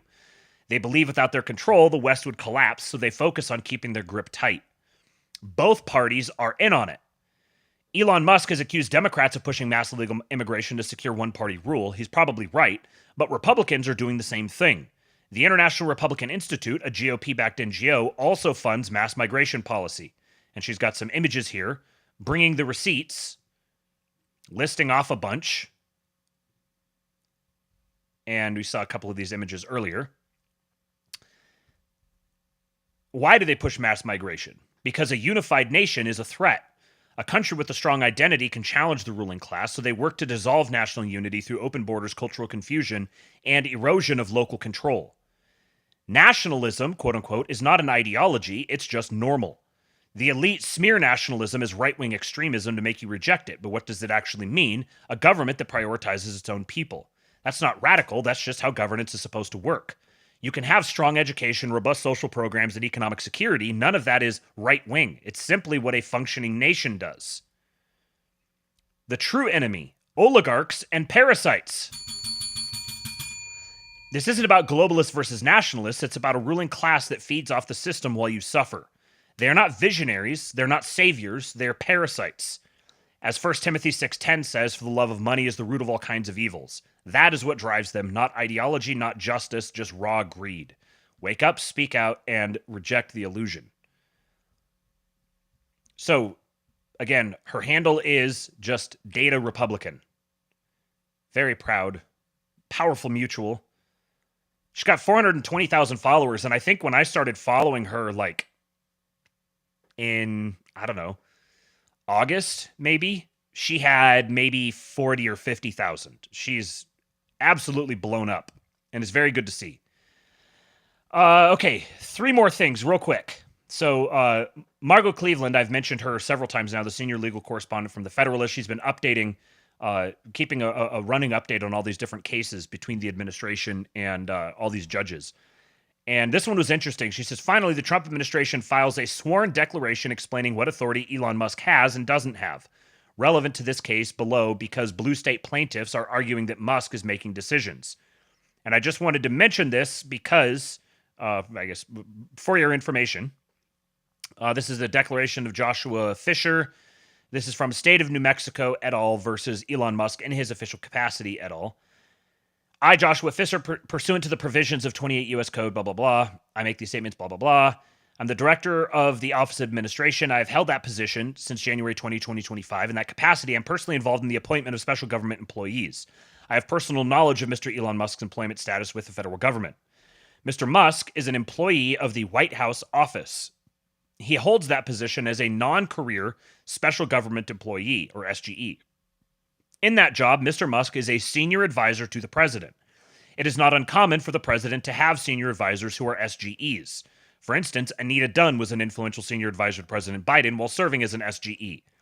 In his role as a senior advisor to the president, Mr. Musk has no greater authority than other senior White House advisors. Like other senior White House advisors, Mr. Musk has no actual or formal authority to make government decisions himself. Mr. Musk can only advise the president and communicate the president's directives. The U.S. DOGE service is a component of the executive office of the president. The U.S. DOGE service temporary organization is within the U.S. DOGE service. So there's the U.S. DOGE service, which was the U.S. digital service, which was created during the Obama administration. And it's brilliant how they went about this because they took this existing organization that was brought to modernize government systems after the catastrophe of the Obamacare website. And because their responsibility was to modernize the digital systems, they were given root access to the database in every single agency. So they took an existing organization that already has congressional funding, that already has legal standing, and that already has root access to all the different agencies and their databases, and just renamed it the U.S. DOGE Service, and then created within that a temporary organization called the U.S. DOGE Service Temporary Organization, which is DOGE, properly speaking. So when people refer to DOGE, they're referring to the U.S. DOGE Service Temporary Organization, which is housed within the USDS, or U.S. DOGE Service, which was formerly the U.S. Digital Service, which is itself a component of the Executive Office of the President. Both are separate from the White House office. Mr. Musk is an employee in the White House office. He is not an employee of the U.S. DOGE Service or U.S. DOGE Service Temporary Organization. Mr. Musk is not the U.S. DOGE Service Administrator. So ultimately, he's a senior advisor to the president, a special government employee, who I believe is not even taking a salary. He's just an advisor to the president. But obviously, his job as the advisor, as he is directed by the president, is to oversee and communicate and manage and advise the DOGE operation. And what's so brilliant about the way that they actually, they just took the organization that was literally created by Obama and that already has root access to all the different databases and everything for the different agencies, which means, in theory, they can go into some of these places and they can essentially just unplug the servers. They can just kill it. And then, sorry, it's gone. Oh well. Too bad. Josh Ham says, has to be this way since DOGE took over USDS, which was created by Congress. That means Trump can't just shut it down. The Congress would have to close that office. Yes. And Doge.gov has gotten another update. And it is surreal to wake up in this world where the savings is now posted. This is a government website. It says at the top, an official website of the United States government. And they have got the receipts, the breakdown of all these different programs that they're canceling. It says, last updated, let's see, to get started, listed below are a subset of contract and lease cancellations. For the former, the contracts listed are those that have been posted publicly on www.fpds.gov. Note that the FPDS posting of the final termination notices can have up to 1 month lag. These specific listed contracts account for approximately 20% of overall DOGE savings. Last updated February 17. This will initially be updated twice per week. Over time, the website will improve and the updates will converge to real time. So they've got a list of the top 10 agencies in total contract savings, USAID at the top. And then they've got the top 10 agencies in contract savings as a percentage of budget, which again has USAID at the top. We've got the top 10 for all those. And then here's the wall of receipts, a transparent account of DOGE's findings and actions. And they've got them broken down by total contract value and by savings. So contracts, real estate, and broken down by city. What organization? Does it go further than this? Yeah. So this one here, Lorton, Virginia. Total savings of $1.7 million. Annual lease cost is $343,000. True termination, agency closed office. This payment assumes a 5-year continuation of the lease. It's just absolutely wild to me that we have a government website that has this breakdown of every last thing that's getting slashed. Now, I'm fully aware, especially once they get into the Pentagon, that we're not going to get full information. We're not going to get full disclosure of every last little thing. And there's going to be lots of things that we would consider waste, fraud, or abuse that are not going to get canceled. If you are going to start blackpilling about that, we are going to ban you from the internet. We are so far ahead already, and things are only going to get better. All right, I got one last clip to show you guys, and then I got to bounce. This one is rather surreal, but it signals to you which direction we're going. This is Trevor Noah. I doubt you guys expected I was going to pull up a video of Trevor Noah next. And I doubt you expected that it would be one you would actually be interested to hear. This is Trevor Noah and Princeton University professor Ruha Benjamin advocating for the reintroduction of racial segregation in American schools. I found myself wondering, and this applies to America, and then maybe it'll go to other places in a different way because Finland ties in. Do you think that integration was the right move? And now I'm separating two things because I know in America people are like, well, of course, I mean, there was racism and there was segregation, and I go, yeah, no, I'm separating them. Let's separate someone being oppressed and someone not being able to get a job and someone not being able to get a bank loan. Let's take all of those, the negative things away, because I'll put myself out personally and say, I think whether we're talking about gifted kids who are anomalous, let's say, to the norm, whether we are talking about, and I mean anything that does not fit into a category, I think the part of the reason Finland is able to do it is because, have you been to Finland? It's very homogeneous. I've been to Finland. You know who's in Finland? Finnish people. That's it. That's it.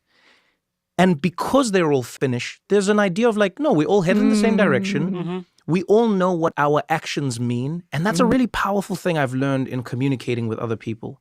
When I'm in a room with anyone where we start to tie together multiple things. So if I'm in a room with black people, already there's like an implicit trust because we know what certain actions, words, and vibes mean. And then you're in a room with another African. Already. This person. Now, even if you shout at me, I know what your shout means. The same way an Italian knows what an Italian shout means. Yeah. Right? I know I'm prefacing it with a lot because it's a loaded question. Yes. But I would love to know if you think integration was the right solution, maybe, on the other side of, what America, of civil rights. Yeah. No, I don't. And I don't think it's actually that controversial when, if you understand that segregation and integration weren't the only options. Like within those two options, it may seem like integration is the more progressive. Like, of course, we don't want segregation. But again, when you're being integrated into institutions, into a culture that's a supremacist culture, that's a culture that feeds off of hierarchy, that feeds off of insecurity, anxiety, why are we being integrated into that? So kind of went sideways there at the end, but I'm just going to say, yeah, that's right. That's right. Our culture is supremacist. And it feeds, what did she say, feeds off of hierarchy and insecurity and whatever. Yeah, that's right. You definitely don't want to be integrated into our culture. I think segregation is very important. You guys should have your space and you stay in your space and we're going to have ours and we stay in ours. And yeah, that's right. That's right. We're supremacist, hierarchy obsessed, whatever you want to say about us. Call me whatever you want, as long as the end result of this conversation is you're going to go your way and you're going to leave me the hell alone. Yeah, rare horseshoe theory W. That's right. Yeah, it will never change. You better leave. Genuinely surreal clip. I did not expect to see, as you said here in the chat, someone said Marcus Garvey. Yeah, Samoa Bob. Marcus Garvey in 2025. Channeling Malcolm X was on my bingo card from Mr. Oblivion. Yeah, I'll take it. Let's have it. Nature is healing at last. $5 super chat from Matt Greider. Thank you, friend. He says, LOL, they're giving up. Yes, they're just accepting it now. Which is, I mean, great. Great. Let's see this mentality spread. I am more than happy to we have our regular Stephen Miller segments here. If Trevor Noah is going to start channeling Marcus Garvey, then I will have a Trevor Noah segment to update on the radicalization of the of the Negroes. And lastly, we got a $5 super chat from Hermetic Gemini. He says, fellas, I don't see a ring on DataRepublican. We need this woman's genes preserved. Yes, I don't know for sure. I think she might have said before that she's married. I'm not sure. I know that she and her mom has a Twitter account called like DataRepublican Mom or something like that, who interacts with her regularly. But that's all I got for you guys today. Do me a favor and hit the like button. We're at 98. We still got 187 watching. Thank you to all of you for the super chat generosity today. Go join the King Pill Discord, kingpill.com. I'll have the links to all of these on the King Pill Substack. Again, shout out to Mellithron from the King Pill Discord for making this, for facilitating, streamlining the uploading to Substack process. So that means I'll be able to get it uploaded a lot quicker. And I do recommend, if you're just listening to the audio version of this, I do recommend, you're missing out, especially on some of these video clips I've been sharing, some of the bangers from the chat. The chat has been absolutely popping today. So if you guys aren't watching it, you are missing out on that. Let's see. Follow me on Twitter at RealKingPilled, and I'll be back tomorrow with another episode of the ASTROLABE.